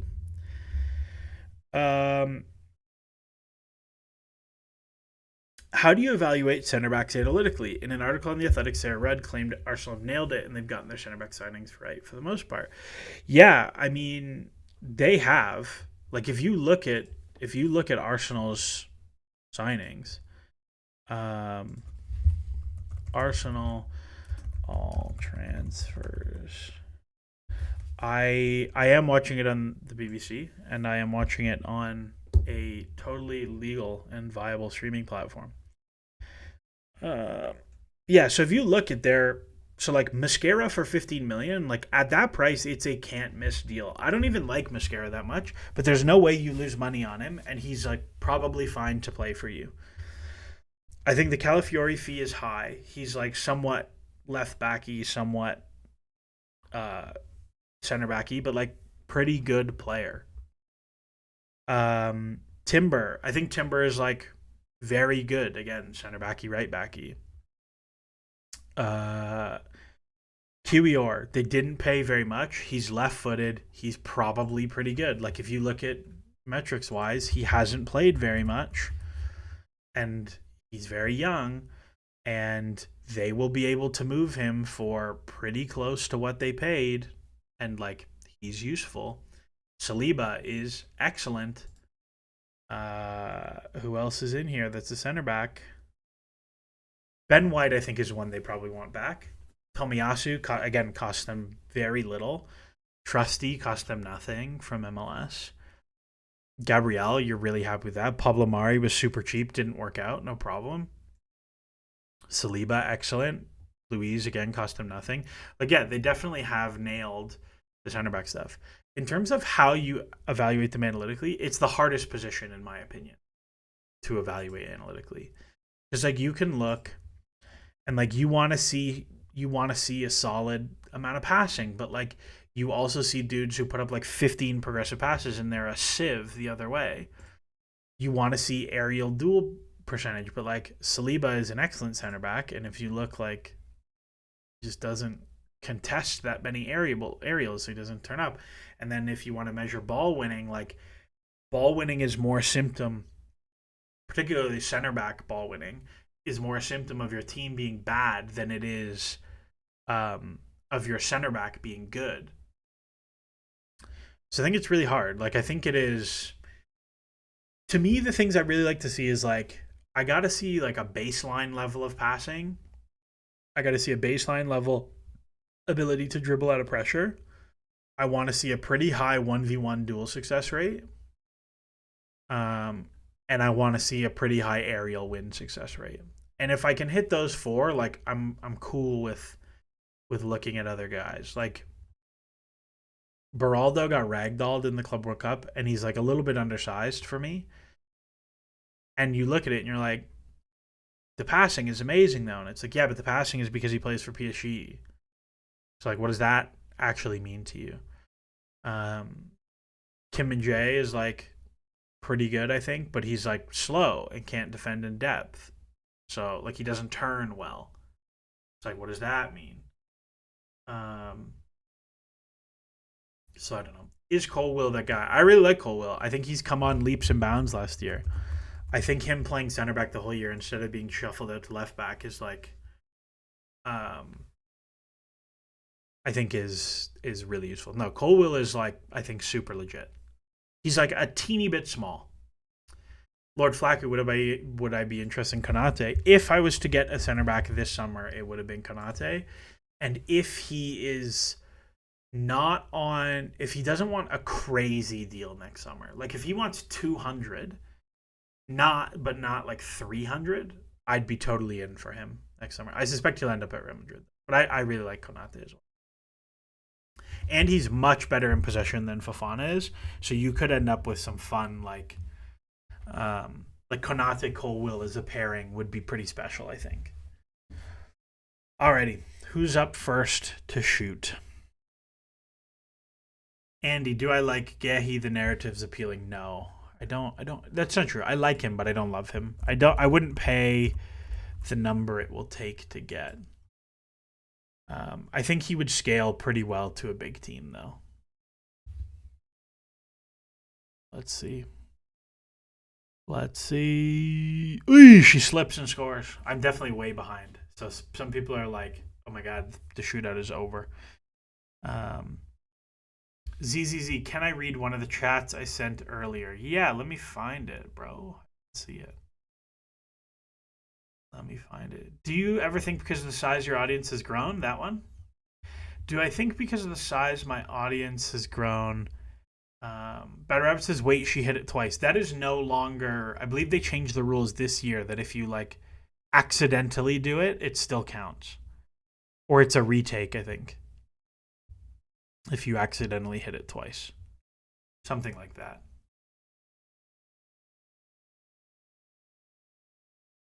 Oh, yeah, let's see. Oh, that hurts. That's a rubbish penalty, though. Do I think because my audience has grown, will I have to keep some of the ITK information you have to yourself? So first off, one, I think I broke 2,000 subscribers. I'm at like 2,050 now. Twitter, it's like $7,000, $7K. No. At the same time, like, I don't like the ITK thing. Like, I'm not Goldberg or Felix or like any of those guys. Like, I'm not.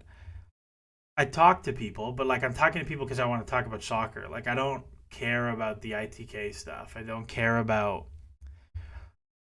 like I don't want to know. I don't want to know about transfer updates. Like it's either going to happen or it's going to not. Like I'm not particularly fussed.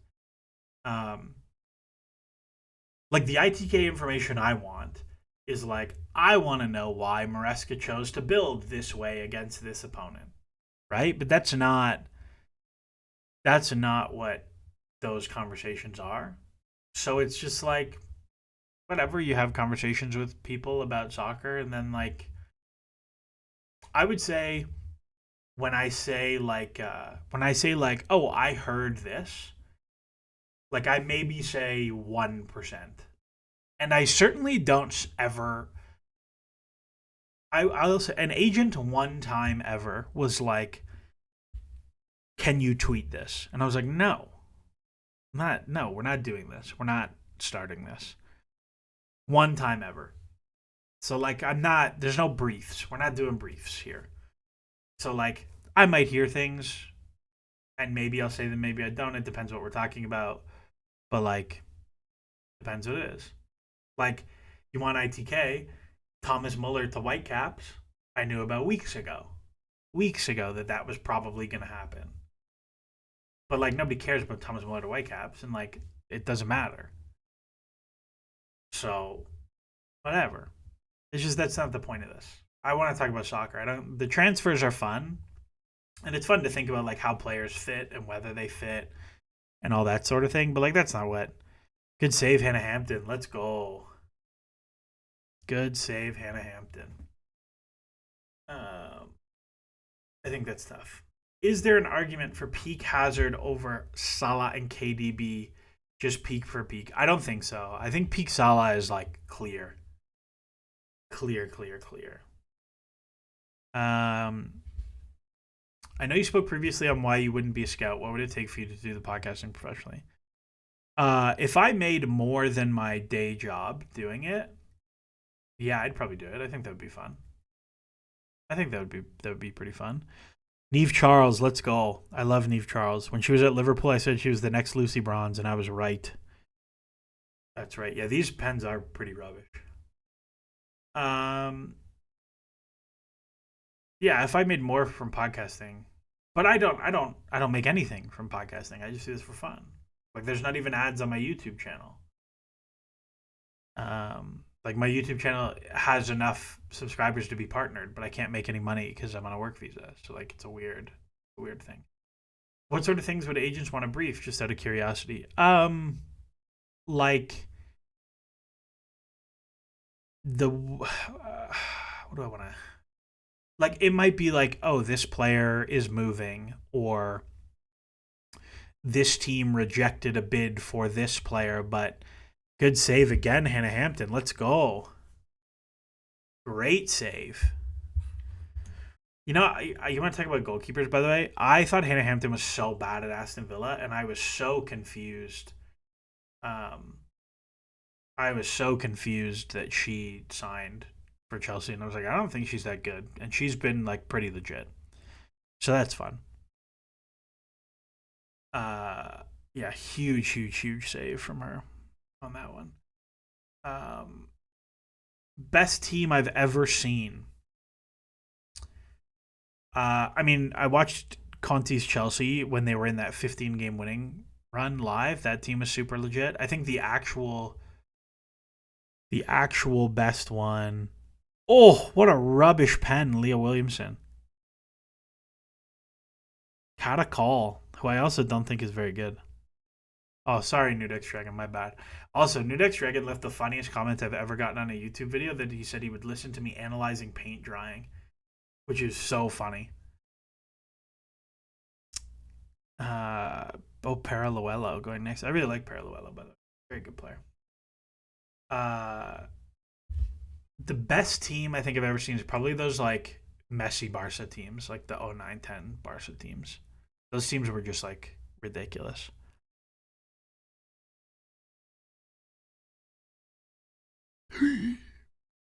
No spoilers. No spoilers, but holy, why does Conte's team slip from 16 to 17 next season? Conte's a hard guy to play for, man. Like, he's very, very demanding. And he's a great coach, but he's really demanding. And then you didn't get great recruitment off the back of it. It's hard. It's very, very hard. Would I be willing to relocate to Europe, or would I work from home? I would happily move to Europe. I would happily move to Europe for my day job if I got a job there. But salaries in Europe are generally much lower. But like, I have a Canadian passport and an Irish passport, so like I can work in the EU and I can work in England. So I can work wherever, baby. And the Canadian passport's pretty strong, so it's like it's nice.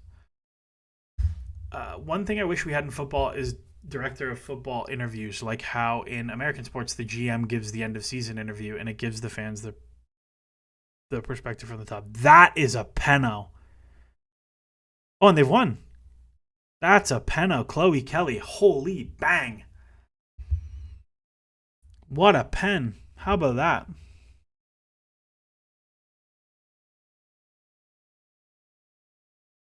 What a pen.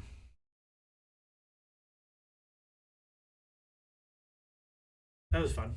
Sweet Caroline. Do, do, do, do. No, so I agree. I wish in Germany they do this where like the director of football has to give interviews. That's why we hear from like Zork or whatever that guy, that the Dortmund guy Zork, and Sebastian Kale all the time. But I think like objectively, I think in the Premier League, like if you look, so they talked about how like this year there's going to be many more interviews with players and with coaches and stuff, and they're going to be more insight behind things. in the media coverage. Like, I think if you made every single director of football, like figure out however you want that person to be, whether it's like the CEO or it's the DOF or the TD or whoever it is, depending on your structure.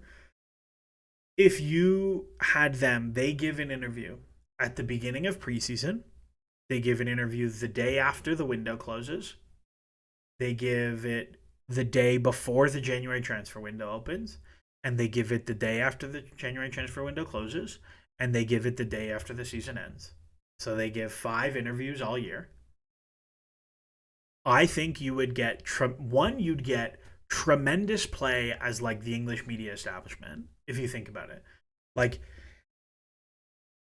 every time the directors talk, it generates a ton of buzz, and they just say the most ridiculous things.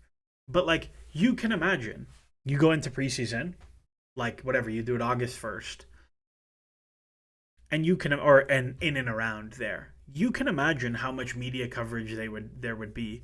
Also, it's so funny. We were at like 120 people, and then as the England game went further in extra time and then into penalties, the number dropped and dropped and dropped and dropped and dropped. And as soon as the shootout ended, it started coming back up. I think if you had them talk those 5 times, it would be like tremendous from a media perspective.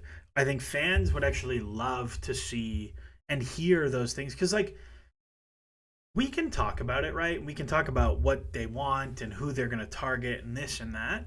But like, you can imagine on August 1st when Stanley and Lawrence Stewart do an interview and they say, yeah, like the Club World Cup went really well. It went so well that like, you get asked, hey, so like, what changed that Noni Madueke like went from being a core part of your squad to being moved on? And they cannot answer, or they can say like, we went to the Club World Cup and like Arsenal approached us for this move for Noni, and Noni was interested in the move, and we decided like, if he doesn't want to be here, we can do the move. Or he can do, or like, we went to the Club World Cup and we saw like, actually Esteval against the best teams in the world is probably further along than we thought. This might be an opportunity to clear more minutes for him. And like, those are 2 very different answers, and maybe that's the answer you get, or maybe you don't get an answer or whatever. But you actually learn a lot from those conversations. And then you can imagine on September 1st, like, it ends and it's like, hey, well, like, you didn't get a deal done for a goalkeeper. Like, what's that about? And they're going to talk about it. And they might say, like, yeah, we just didn't see any options for what we wanted to do, or blah, blah, blah, blah. Or like, actually, we really like Rob, or whatever. Like, you see it in basketball where, like, I'm a Raptors fan. Masai Ujiri and Bobby Webster, Masai no longer with the team, but like, they give the talk after the thing, and they talk about like, yeah, we explored some deals to add some shooting, and like, we couldn't find it, or whatever it is. Like, I think it would be tremendously valuable. It would have really good media play. I think many more directors would have the conversations than you think would want to, because it's good for their brand as well. Where like, if you come across as like a smooth public speaker, it's tremendously valuable for your brand as an executive. So like, if you're a director of football who wants to be CEO of a club and you want to get more money and paid more, go to a better club, like, I think it's very valuable to be able to do that. So I would love that. Man City director of football does it every year. I don't know. I don't know if I've ever seen that. And K-Day says West Ham director of football gave an interview and we got 15 Seb quote tweets. Yeah, I mean, like, people are always going to be snarky about it. It happens every year. That's like part and parcel. But I think it would actually be pretty useful for all involved. I agree. I don't think they would do the ones before the window opens, because anything they would want to give up, they wouldn't want to give up anything useful, because it would make them lose leverage in negotiations. Like, we talk about leverage a lot, but like, if they want to come buy a goalkeeper, so like, let's say in January, when Stanley and Stewart are like, yeah, like, we're gonna see if we can get a good deal for a center back this window. Well, if they've approached your club to buy a center back, like, you already know they're looking to do a deal for a center back. Like, what leverage are they losing? They're not going to come in and be like, we want to spend big money on a center back. Like they're not going to say that. And I don't think they would even say like we're going to do a deal for center back. What you might get is like, yeah, we've had some injuries, like we're going to look to add some legs in this position maybe. Or you might get whatever, like, we've been struggling to score goals, like we're going to see if we can add some goals in the team. Like you might get nothing, but sometimes I think you would get a lot. Um, Better, I said, I think it's leveraged the other way. If they've made it clear they want to buy and they don't, they're losing face with their own fans. But like, here's the thing: are they? Because if they say, like, the directors on December 31st say, yeah, like we think we need a little bit of help in the attacking band. Can we find some solutions in the market? Let's see. And then on February 2nd, and they've not bought an attacker. I think you can go and say, look, we looked at it and we approached a few teams and we looked at a few players and like we just didn't think there was a deal that made sense. And then also, by the way, in January, Jackson scored 4 goals, like that maybe made us rethink blah blah blah blah blah blah blah. I think that's reasonable. I think it's okay to say, yeah, we looked and like actually none of the deals really made sense for us to do. Like I think that's okay. And whatever, even if we do a halfway and you don't do the pre-window ones, you do a preseason one, you do a post-summer window, because I think you have to do a preseason and a postseason. But you do a preseason, a post-summer window, post-January window, and then a postseason, and you only do. I think that's very reasonable. Like, I think it's okay. Yeah, like I don't know. I think it's reasonable to do. Because like what happens instead, right, is the manager just gets asked all these questions. The manager gets asked, "Oh, are you going to buy a striker?" And he's like, "I don't know. I'm the fucking manager." You know what I mean? So I think you gotta. I think it's worthwhile because I don't think the manager should be answering those questions. So it is what it is. I don't understand. Where did I spend 14? I don't know. Whatever. A few questions. Who are my favorite players right now? It's a good question. On Chelsea or in general? Because I think on Chelsea, like I really like Jackson. I really like Cole Palmer, obviously, which is like duh. I really like Chalobah. I think actually my favorite player is probably Caicedo on Chelsea. I think Caicedo is just so fun to watch. But I'd probably say like I have a core group of like Caicedo, Palmer, Chalobah, Jackson as like a clear 4 guys that like I really like at Chelsea. Um, that I really like. Non-Chelsea players. I've always had a soft spot for Bruno Fernandes. Like I just really like. I hate him, but I like him. You know what I mean? He's one of my favorite players to watch. There's a guy who plays in MLS right now called Yepi Tverskov, who plays for San Diego. Watch this pass. You gotta see this. Watch this pass, bro. So first off, interception, and then watch this. Zing. Yeah, have fun. What a pass. Just like he's just one of my favorite players to watch in the league. Like he's super fun. There's another MLS player who plays for LAFC called Mark Delgado. He used to play for Toronto FC, and he is just like an awesome do everything 8 who's like really good, and I like a lot. That I think is a really fun player. Any non-European clubs players at the Club World Cup that caught your eye? Not really. Esteval was the one who I think was like, oh yeah, this kid is way ahead of schedule. I think that's fine. What's my take on Gittins? You can go watch the Gittins video. The long and the short of it is I think he's a useful profile, but the price is terrible. Terrible. I think it's a worthwhile project, but terrible pricing. Like almost Mudryk level bad pricing.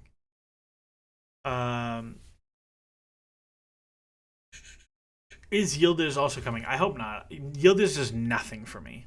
Like, I just don't. Yildiz is like exactly the kind of prospect you bust on because he is a bust as a prospect because low XG output that he finished really hot on and terrible XG per shot. So it's like just no, like get out. I'm out of here. Um, yeah, like I don't see it on Yildiz. Mafuza Rahman asks thoughts on Rodrigo Mora. Rodrigo Mora has like not. I'm pretty sure not good metrics from when I looked. Actually, that's better XG than I thought it was. Yeah, I don't know. I don't really like buying attackers out of Portugal. It makes me nervous. I just wouldn't do it. Yeah, a couple of people phrasing and pause. I was gonna say it. I was gonna say it. Josh Ray, who I haven't seen in a while, so nice to see you, Josh. Thoughts on the U21 coach going to be Strasbourg's assistant? Interesting seeing the pipeline. Yeah, I mean, I think that's really cool. I think that's good for him, like especially if his aspirations are to be a senior first team manager. Um, it's probably going to be easier to go from like Europa League assistant to a good job in Portugal than it is to go from a U21 coach to Portugal. Um, I'll be curious to see how they fill the U20 role. I gotta be honest, like I didn't think the U21s looked particularly well coached the few times that I watched last year. Like I am much more impressed when I watch Hassan Suleiman's U18s. Like they and the thing one of the things I really like about youth football in the rare occasion I get to watch these days is because there's no crowd, you can hear what the coaches are saying much more clearly. So you can actually see like the real like tactical details that they're giving. And like the few times I've watched Hassan Suleiman with the 18s, like I'm like, oh, you're legit. Like you can coach. I agree with the detail you are giving here. Whereas with Quaya one, he always seemed more quiet. He didn't seem to talk very often. But also, I just never. I only watched like maybe 2 or 3 games, but they didn't. I was not that impressed with them tactically compared to like again maybe because I watched more and they had better players, but like the Joe Edwards or Jody Morris teams that I was like, oh, you guys are doing some cool stuff or some creative stuff that's ahead of the curve here. So I'll be curious to see who they fill that with. Ba, ba, ba, ba, ba. Variation on the question: who is the player you champion who's underrated and everyone should really stop and take a second look at? Well, it would have been Georgi Petrovic, but like he's just a good European player who got moved for a big fee now, which I like. Um, who is the player that I think is really underrated? Like Chaloba might be one. Like I think that guy is so good. Like I think he is genuinely excellent. I think he is a starting level center back at like every single team bar like 10 in the world. I think he's just super legit. And those 10, like 6 of them, you're not mad if he plays 3,000 minutes. You know what I mean? I don't know. I think that's probably the two. Um, this might be an unreasonable question, but what kind of fee do you think Sun to LAFC would be?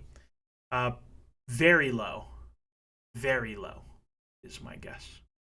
I would not expect that to be. I would not expect that to be a big fee because they're taking his wages off the books. Like that's the benefit to Spurs. Muglu, not a Chelsea fan. How do you rate this ownership and management? I think they get a lot of hate at the start, but I always liked them. I think they are probably middle of the road. Like you could do worse. Um, I think the ownership are more a problem than the directors are because I think there are like pretty clearly things the directors have done that are not like them choices but are ownership choices. Um, I just think like there are inherently problems with private equity ownership that just like drive bad things. You know what I mean? Um, but I, I think like the directors are probably middle of the line, and like the ownership do spend, so like it's not, you're not that mad about it, but yeah, probably middle of the road. I think I said this on the last podcast, but like the thing that is beneficial is like the number of like truly stupid transfers they have done has declined pretty precipitously. Um, Things are much more defensible now. I don't always agree with them, and and again, like I'm pretty arrogant. Like I think I could run a club pretty well. I think I have a good handle of the balance of like data and managing people and all those things. Like I think I could do a pretty good job of it. Um, but I'm not gonna pretend like I would be perfect. Uh, so I think they're like middle of the road. I do think their strategy of like let's go buy all the best young players in the world and then wait is like a reasonable one. I think that is one of the things that will be looked upon favorably. Um, I just think they've got some of the pricing on those deals wrong, but I think that as a strategy will work. Uh, do, do, do, do, do, do, do, do. Would I be able to post the audio of these on Spotify? Nah, the streams are their own thing. I don't want to put them on the I don't want to put them on the podcast feed. Chelsea created 93 big chances and scored 64 goals. Um, unless you think putting the audio of the streams on Spotify is worthwhile, but like I don't know, it feels like a weird thing. K-Day, Gyökeres thoughts. I think Gyökeres is good. I don't think he'll be amazing. My objections were mostly wages and price, but it sounds like actually he maybe didn't go crazy on the wages that he's going to end up signing for, and then they gave up agent fees and owed money, and they did a lot of stuff to get the deal done to Arsenal. So I think he'll be probably pretty good for them. Chelsea created 93 big chances, scored 64 goals. Do you expect better or same? Chelsea finished below their expectation in the Premier League last year. Um, like they scored 64 goals from 68 xG. They also had like a pretty low number of penalties for a team who spends as much time in the box as they do. Um, I would expect Chelsea's attack improves next year. They also like if you look at the back half of the season, they like shut down the attack basically to fix the defense. I would expect that Chelsea will probably be like a mid-70s goals team next year, something like that. And I think like getting backups or alternative striker options to Jackson so that when he goes down, like Jackson only played 25 90s. That's 13 that's 13 90s of Neto and Nkunku 9. That like if you have Delap and João Pedro, like maybe that's another 6 goals right there. And then if you finish even, that's 75 on its own. You know what I mean? What are my thoughts on Jesse Derry? I have no thoughts other than he looks exactly like and plays exactly like uh, Jack Grealish. But I don't know. People seem excited about it. If you replace Neto with Madueke and Simons gets over the line, how different is our outlook for the season? I would probably put the difference between Neto and Madueke at like 8 goals a season. Something like that. And 8 goals is like 5 points. I'd put the gap pretty big between the two. Yeah, that's what I would say.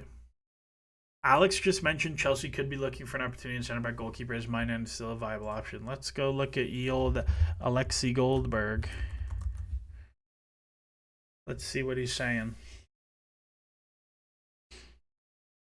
What did he say? Where did he say that?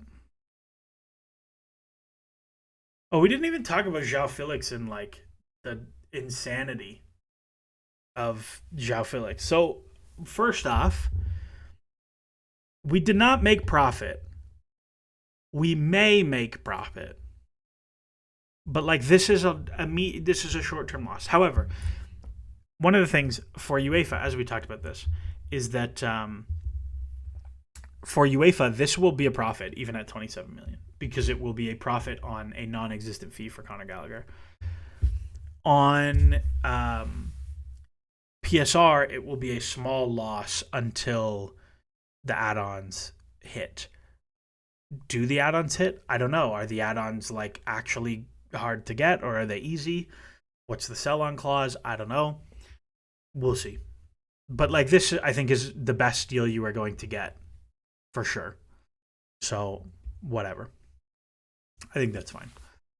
I don't think Minan is the guy unless it's a very reasonable fee. I just think it's a lot of money at his age profile and recent performance.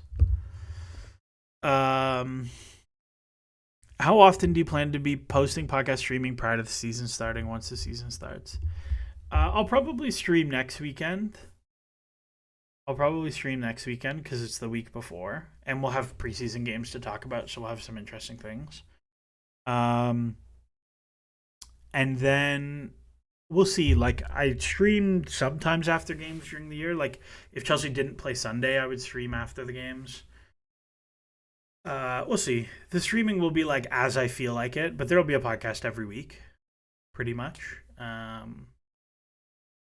I will be in England from Christmas Day until January 4th. So I will be at least one of the Christmas games. Is the plan.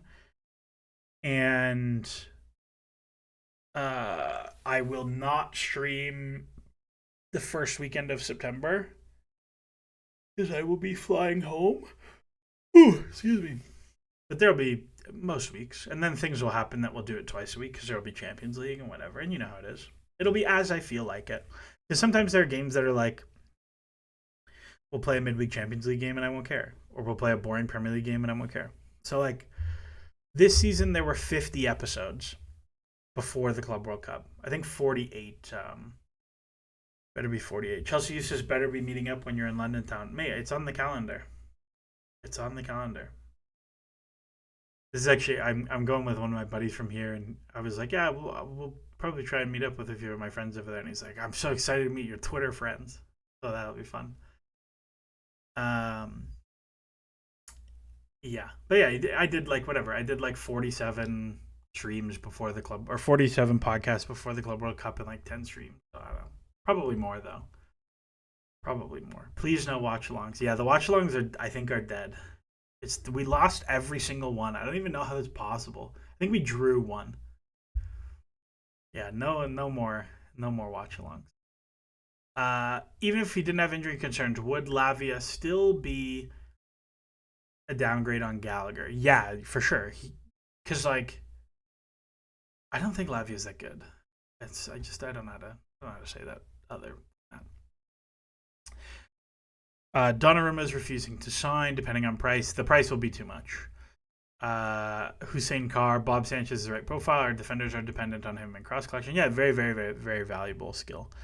We'll see. Like, I think Sanchez was good enough last year that I'm not mad about him. If you look across the whole season, I'm not mad about him continuing the job. You know what I mean? I'm not itching to get Magic Mike in. So it is what it is.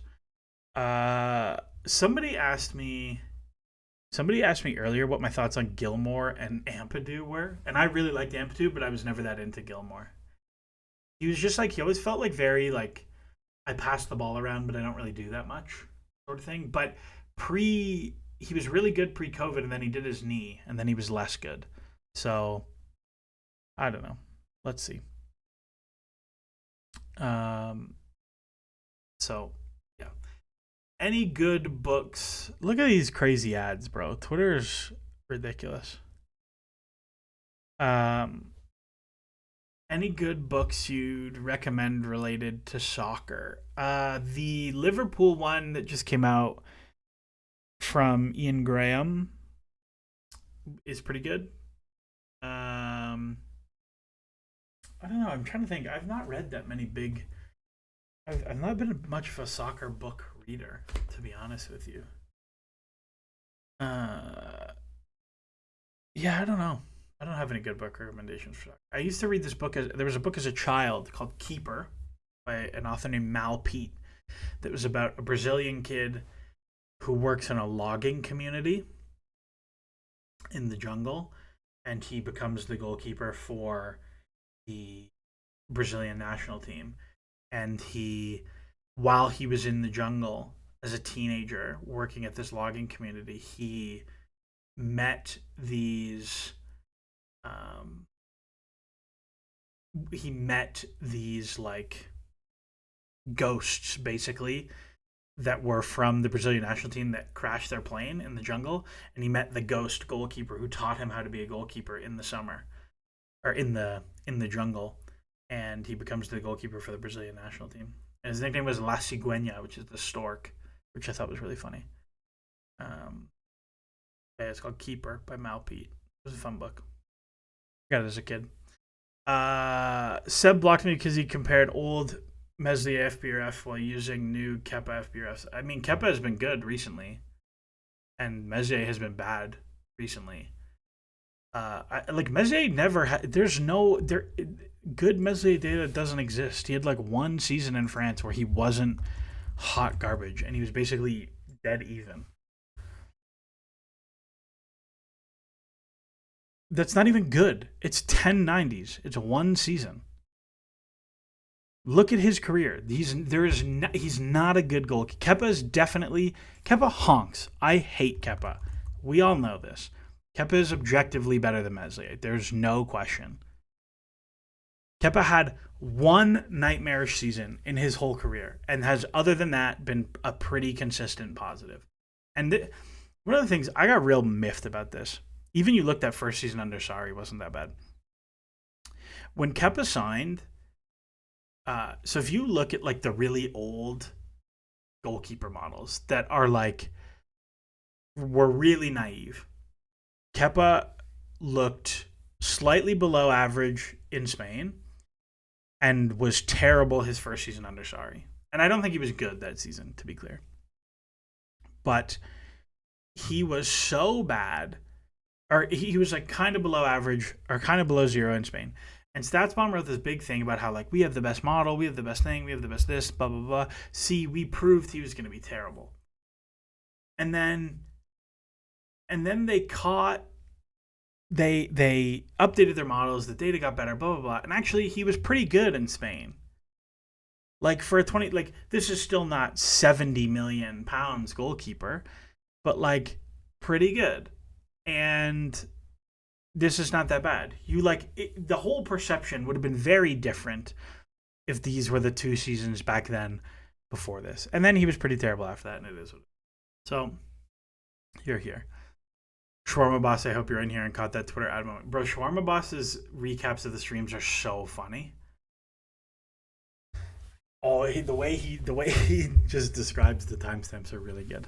And I'm just going to copy his timestamps at some point. We should have a look at Yahia Fofana or Miles Filar. I'm not super in on Filar.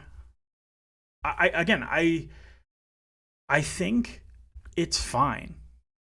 Like, you have Sanchez, who's like fine. You have Jorgensen, who I probably would have moved this summer, and I think Penders is going to be real. Like, I think Penders is going to be a super legit prospect.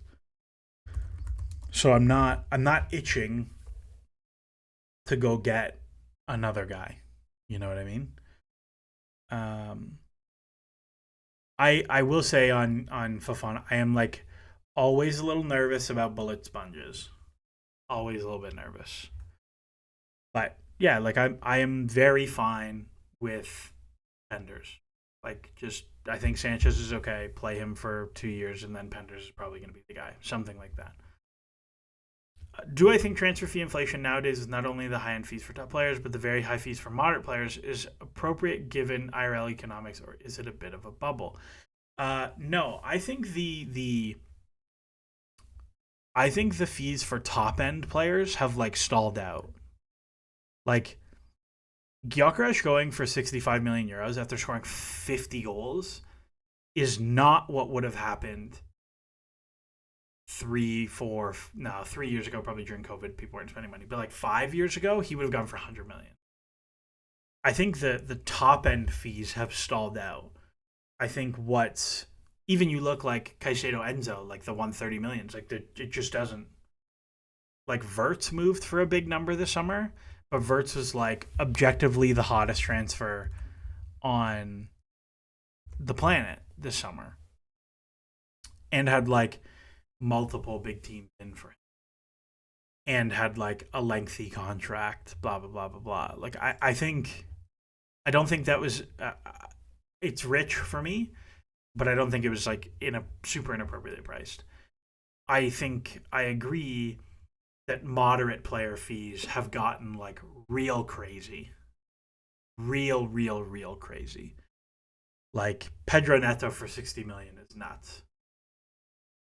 Um, and I think now you're seeing like if you look at the total, I think if you look at the total market stuff, I bet you total money spent probably isn't down. Um, I think the real thing is that like teams don't spend big money on 30-year-olds anymore. It simply does not happen. Like you are never getting another Casemiro deal. Like teams have realized like the risk of money at too old is just like way too big. So like yes, every single like pretty good 26-year-old is going for 45 to 60 million pounds, as Ted Knutson said on the transfer flow. That is true, but also they're not. But like every player turns 31 and is now worth zero, is worth nothing. Like you look at I don't know. Think about some of the older players who have moved this summer. Like, is there like can I see all global transfers on transfer market? Does anybody know if there's a way to do that? No, that was a stupid way to try and Google that. Latest transfers. Or no, let's go top transfers. Like if I go top transfers, like let's see. 22, 23, 25, 27. Like that's like if I go by fee. 22, 23, 25, 26, 26, 26, 27. 27 is the oldest so far. 20, 24, 23, 20, 23, 23, 26, 22, 21, 18, 23, 20. Like, there's no big deals for older players. Diaz just went for 75, but Diaz is, like, I think Luis Diaz just turned 28. So he's not, it's not even like crazy. Okay, so not just turned 28. So that's like the worst one by a lot, right? Like the 20, 18, 18, 22, 21, 26, like there's not been a single one over 30 yet.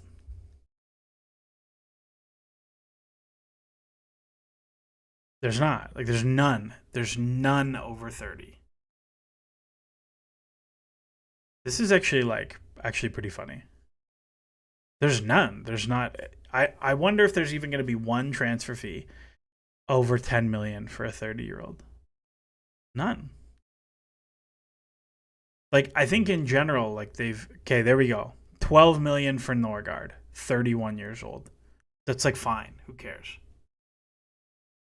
But there's nothing. There's one. There is one transfer in the entire world greater than 30 million or greater than 10 million for a 30-year-old. And there are two at 10 million for Flecken and for Piontek. And one of them is to Qatar. So, like, I don't know, man. It's not discordant football. Teams are buying in hard to resale value. It's not just that, though. It's like the actual useful life of the player being there. Like, if you're buying big money on a 30-year-old, it's hard.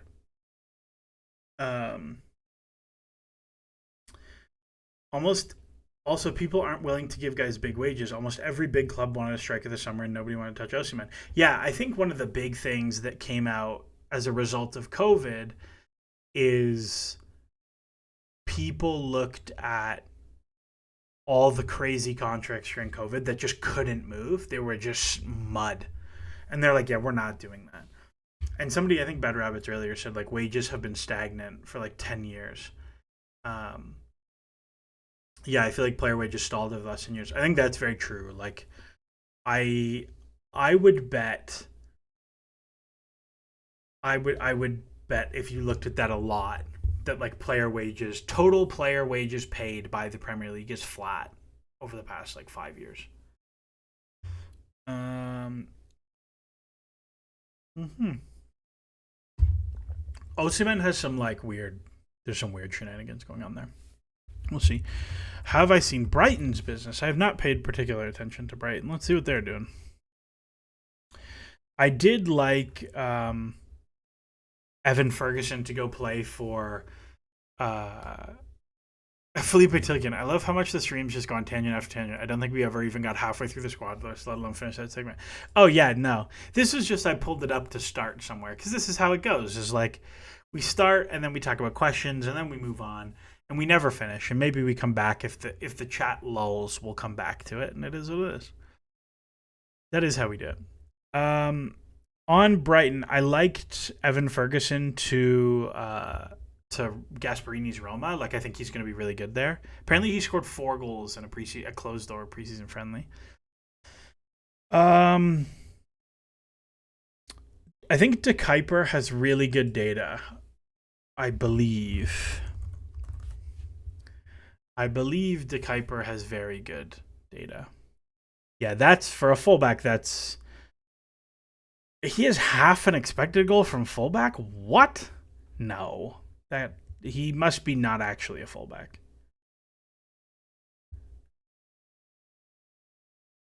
No, he played every single game at fullback. What? What do you mean half an expected goal?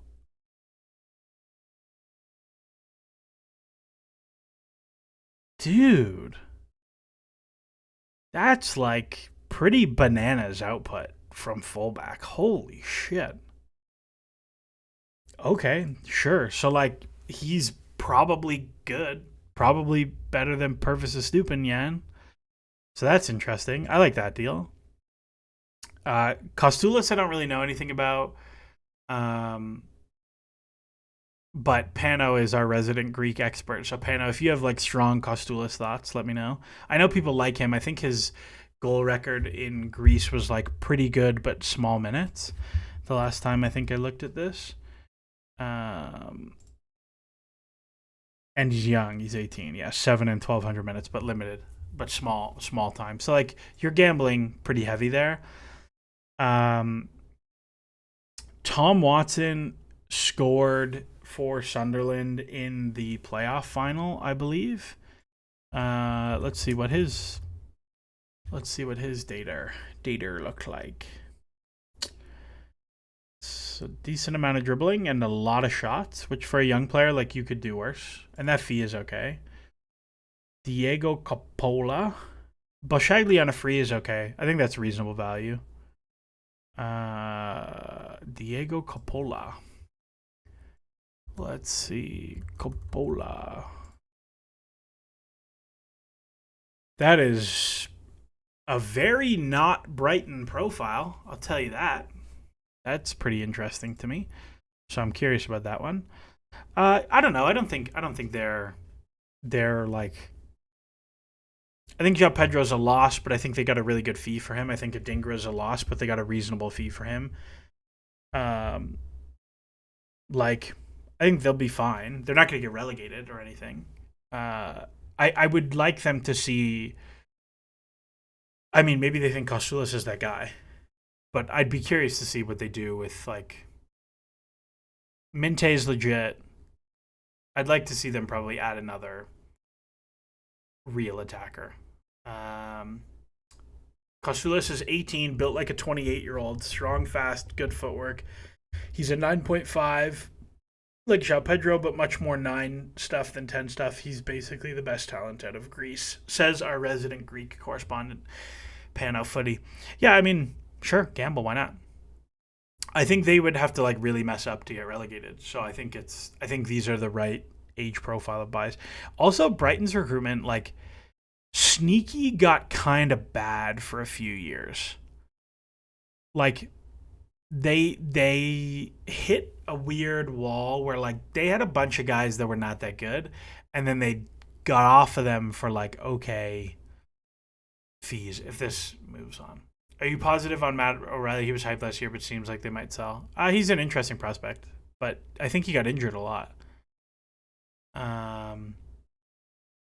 Like Reuter, I think they paid way too much, but I like Reuter. I liked the Weaver signing. The Gruder signing is interesting, but he didn't really play at all last year. So like he's gonna play. They got Zimas. I think Zimas went out on loan. He's interesting. Diego Gomez, I really liked. He was very interesting in MLS. Ibrahim Osman. I don't know this guy, but that's a pretty big fee. He went to Auxerre on loan. What did you do at Auxerre? Ibrahim Osman. Like, it looks like they did a lot of business for this summer the year before and then loaned guys. That's okay. You're not Feyenoord, not Auxerre. Where it's I thought it said Auxerre. Oh, he's going to Auxerre this season on loan. Okay, yeah, that's fine. Cool. I'm not super mad about Brighton's business. I think they're fun. ZZZ Diouf at West Ham for 20 million. Interesting one too. Yeah, the Slavia Prague guy. I can't remember his first name. He's the one at West Ham though. Prague. That's not going to be helpful. What's his name? Diouf West Ham. Malik Diouf. That's it. Diouf. Oh, he's also El Hadji Diouf. Yeah, like this is stupid for a left back, but it's a weird league. And if I recall, he had like a lot of winger minutes. Yeah, he had a lot of like winger wingback minutes. So that is less real.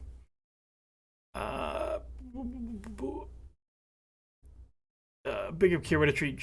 Does Josh get fully integrated this season? Yeah, we talked about this earlier about how it's going to be hard to get him in sufficient minutes. And like you might be better off doing a loan for him. It's kind of where we are. Zimas is the other Greek they have. More of a complete nine. Loves to run channels. Jackson or Gyökeres vibes.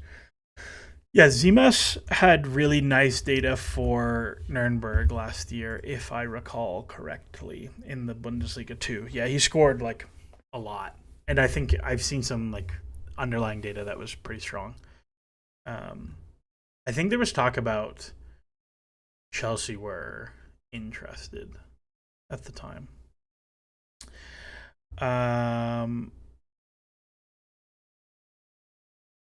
England leading for less than 5 minutes total in the knockout round. And they won the whole tournament. Pretty fun. Pretty fun. Okay. What else? Who of the non-promoted teams is most at danger of going down? You want my real? Let me go pull up. Let me pull up the Premier League, the old Premier League table. So, FB ref. So I have one absolute sneak attack opinion.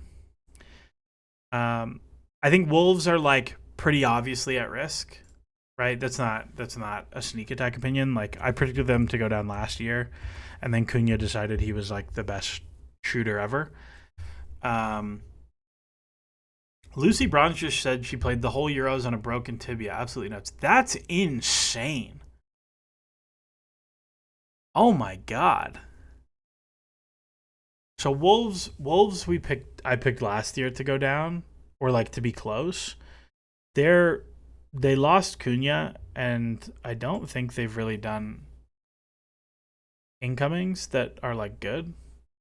Like Trent Larson is here, Fair, Lopez, Arias, like this is not helping you. And they lost Aït-Nouri, and they lost Sarabia. He was actually useful for them. Like this is not keeping you up. You know what I mean? So like I would put them in there again as like one of my picks to go down. Um, I think my like sneak pick is Brentford, like real edge case Brentford, mostly because Embuemo, who's like their whole attack, and Wisa, who is their whole attack, like those guys are going. They're both gonna go. Um, and maybe like and Norgard, who is like very useful to them. Like maybe they've already brought in their replacements for those guys, like um, Thiago, who they signed from Club Brugge, like didn't really play at all last year. They spent a big fee on him the year before. Mark Flecken has like largely been awful for them. So like not playing Mark Flecken next year is going to be really helpful. Um, but I don't know if they've done a tremendous amount of business now. Um, does feel like Brentford have been rated. Not sure how their ownership have allowed it. I mean, this is the whole existence of Brentford is to make money off of player trading, right? I think Kelleher is like considerably better than Flecken, so that will help some. I like Coyote or Coyote. I don't know anything about this Malambo guy. Um, and like Henderson on a free transfer, like what does that do for you? Like I think nothing. So I look at it and I'm like, you're losing like 50 goals of expected goals, and okay, like this is interesting. The fee's cheap, I guess. Like sure, but I don't think like you look at the team that we just talked about in Brentford and you say, okay, they were basically a zero expected goal difference team last year. And they lose 25 expected goals and 34 goals. And they scored 66. Like, are they really going to replace all of that? And they lost their captain. So actually, they lost another 5 goals. So like they lost 40. Like is that I don't know. I don't know if I trust Thiago and Anthony Malamba. Like they have business to do, I think, to stay up would be my guess.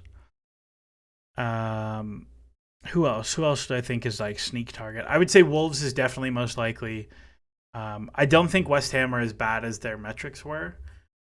But they sold Kudus, and we'll see what else they do. I also don't. Maybe it's just the Club World Cup made the big teams do their business earlier. But like, I feel like all these teams are doing their business real late. Like, this is it. This guy already played for you. Like, you sold a huge fee. What are you doing? What are you gonna do? And like, these guys all played for you.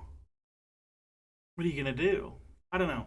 So Brentford would be my like, but I would probably have it like Wolves, West Ham, Brentford as like my three. I don't know what's happening there. Like, this is it. This is all you're gonna do. So we'll see. The boys will give everything for West Ham to stay up. That's if Potter got relegated to West Ham, I would feel really bad. Um, and yeah, Keith Andrews is a wild choice too. Like set piece coach to head coach is a big jump. That's a bit mad to me. And I think Thomas Frank was a very good coach, so I think that's hard to do. Um,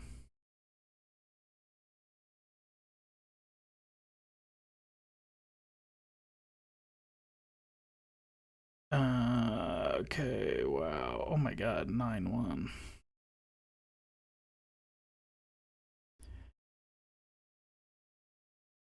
Okay, cool. My draft pick just came up in my gambling league, and I had to coordinate who we were going to take. We drafted John Rahm, the Spanish golfer. Uh, has anyone heard anything related to Broya Sale or even Datro Fafana? I have not heard anything. I do think there are a lot of guys in that sell list that are just like Disassi, Vega. We've heard a lot of Chilwell. We've heard nothing. Carney. Who knows? Dewsbury Hall, we've heard Fulham. Sterling, we've heard Fulham. Um, Sterling, we've heard Fulham. Sar is at Sar is at Strasbourg now.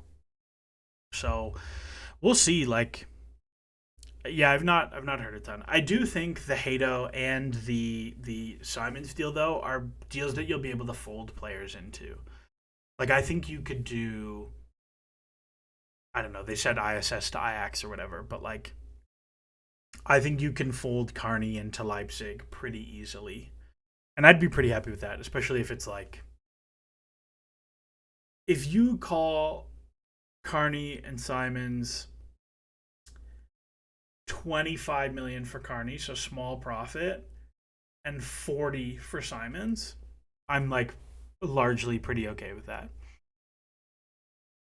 Um, Broya might be the most unlucky player. I would put my life savings on the fact that he plays a ton in the Potter season if he doesn't tear his ACL.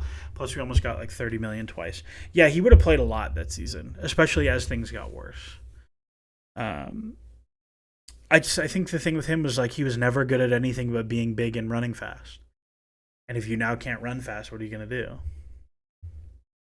I will say the video of him actually doing it in that preseason friendly in Saudi or Dubai or wherever it was came up on my Instagram the other day, and I looked at it and I was like, "Oh, that's exactly how I did mine." Like it's almost the exact same situation, and I was like, "Huh, I get it." I did not scream the way he did though, which was interesting.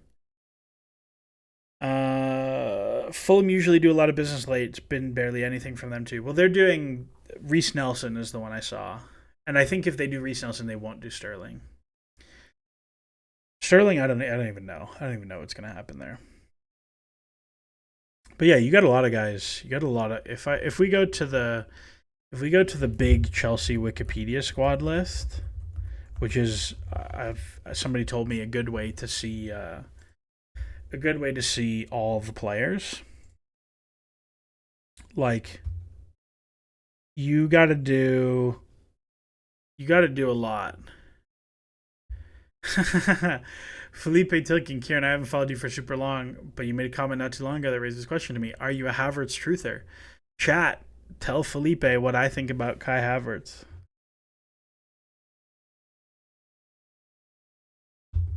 Am I a Havertz truther, buddy? I am the Havertz truther. I am Havertz's PR agency head. I am I am the divine Havertz truth. Yeah, I love Havertz. I think he's a very, very, very good player. Who do I like more, Simons or Verts? Verts by miles. Not even close. Not even close. But yeah, you look at the big squad and it's like, got to go out. This one I assume is done.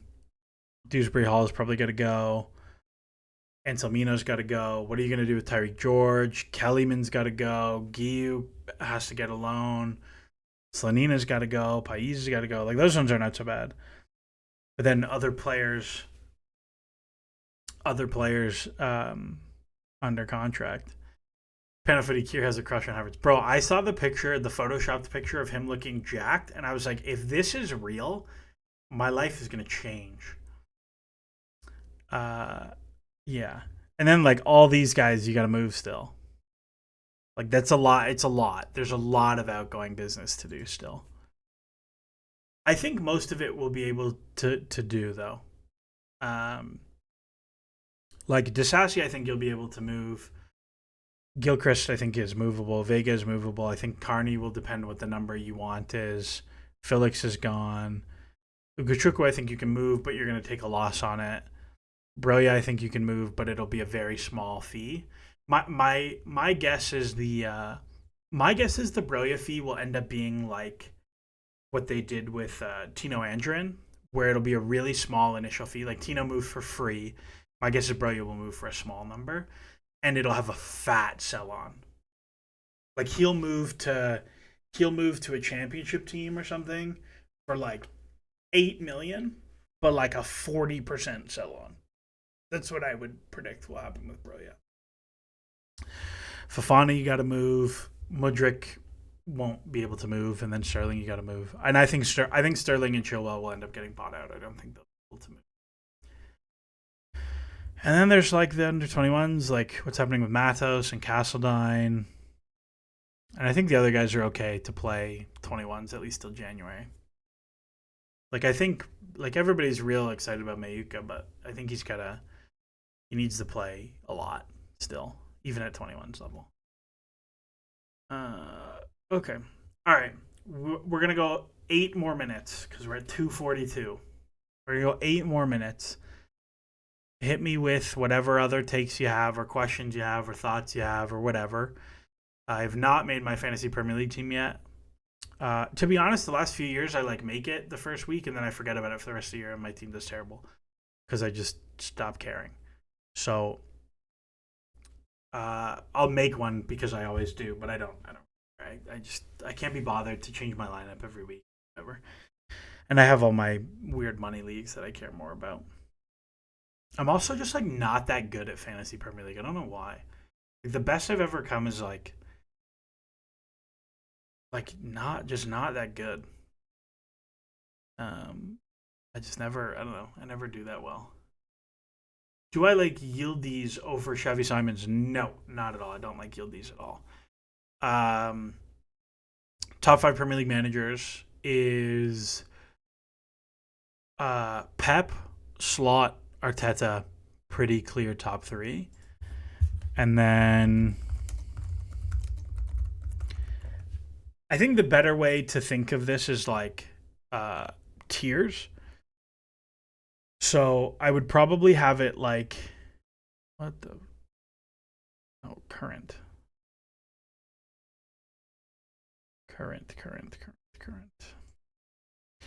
I would probably have it like tier 1 is Pep, Arteta, and Slot. Tier 2 is like Maresca, Emery, Iraola,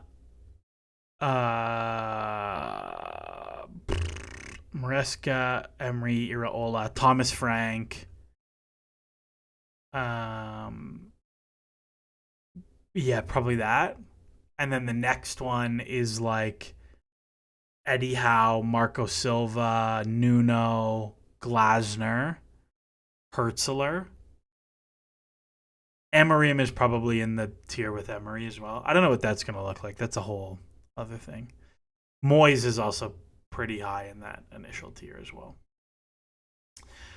Do your hottest prediction for the season, non-Chelsea related, sort of like the straight out of the premature adjudications. My hottest take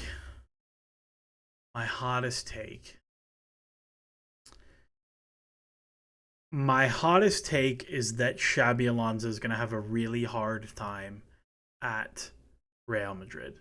It's going to be a very weird squad fit for him. And they will not win the league, and they will go out like comparatively early in the Champions League, like round of 16 or. That's my. I don't even think that's that hot. If you wanted me to get real spicy, it's that. I don't know. I don't have anything real spicy. I don't have anything like real crazy. How long did I have the Diego Costa profile picture for? Like 10 years, probably.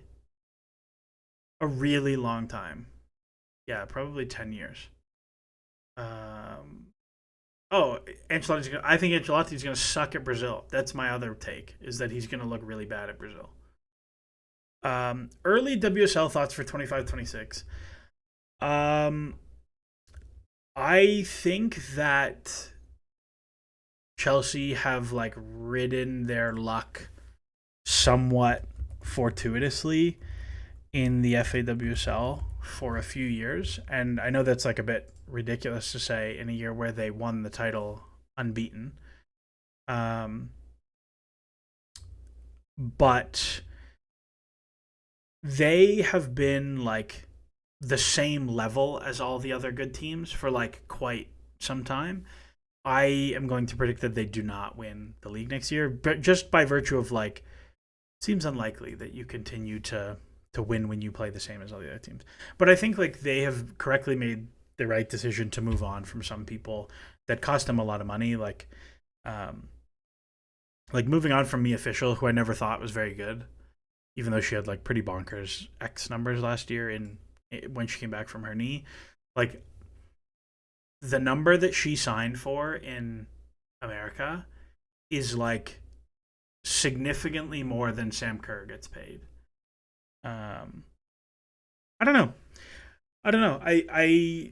The thing with this team is like they're really good and they could totally win the league unbeaten again. Could totally see it. Um, I'd say that's like somewhat unlikely, but it could happen. I just think like they didn't do nothing they did made me feel like they've closed the gap to Barcelona. And so it's like over two legs, can you get lucky? Because I think this year in the Barcelona thing, the Barcelona side they got very unlucky because their strategy was like let's keep it tight and then try to shithouse this, and then you concede like unlucky goals or penalties or deflections or whatever early, and then you look like ass. And like I think they were probably a little bit unlucky. I just think the big thing with this team is like the wingers are not that good. Like your like how is this like this is small. Let me zoom in. You're the best team in the league in like a pretty weak league. How is this your attackers? Like three again, Lauren James didn't play that much. But like 4 goals from Myra. Myra I thought had a really down year. I think Myra's amazing, but had a really down year. Baltimore played a bunch of left back. 4-4, 6-2, 8-0, and a bunch of those are pens. 9 goals, and Aggie like just finished pretty hot. Like I worry about the attack. Sam Kerr's gonna come back and it's gonna be useful, and like maybe it'll all be wrong. Ashley Lawrence for the Ellie Carpenter swap is like I think useful for the squad. It's all good. Felipe, adios, my guy. Charlie Bad Rabbit says, "Oh Lord, the Sam Kerr tweet." Yeah, they boomed me on that one. I was like, "What?" So confused. But I thought that one was good. Would I have had Slot in my tier 1 prior to the season coming to the Liverpool job? Yes, Slot was my number 1 pick for Chelsea to hire when they hired Pochettino. I really like Slot. I've only heard amazing things.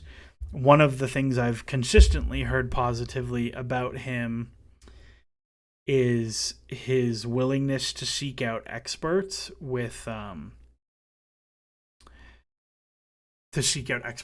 learn and to come better.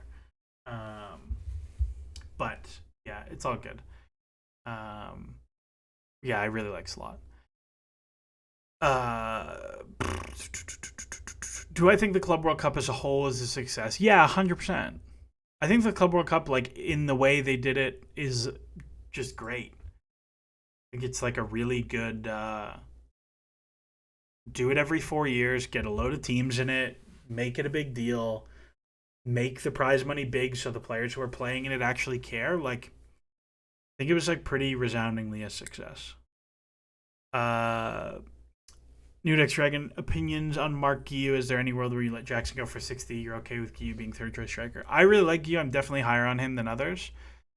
I think he's like very physically talented. I think he needs some work in terms of his composure in front of goal and his link play. Like he's very Broja coded, right? Like very similar to Broja pre-injury, I think. Am I okay with him being the third striker? No, probably not. I think he needs a loan somewhere where he's going to score 20 goals. Like I would send Guiu to Holland.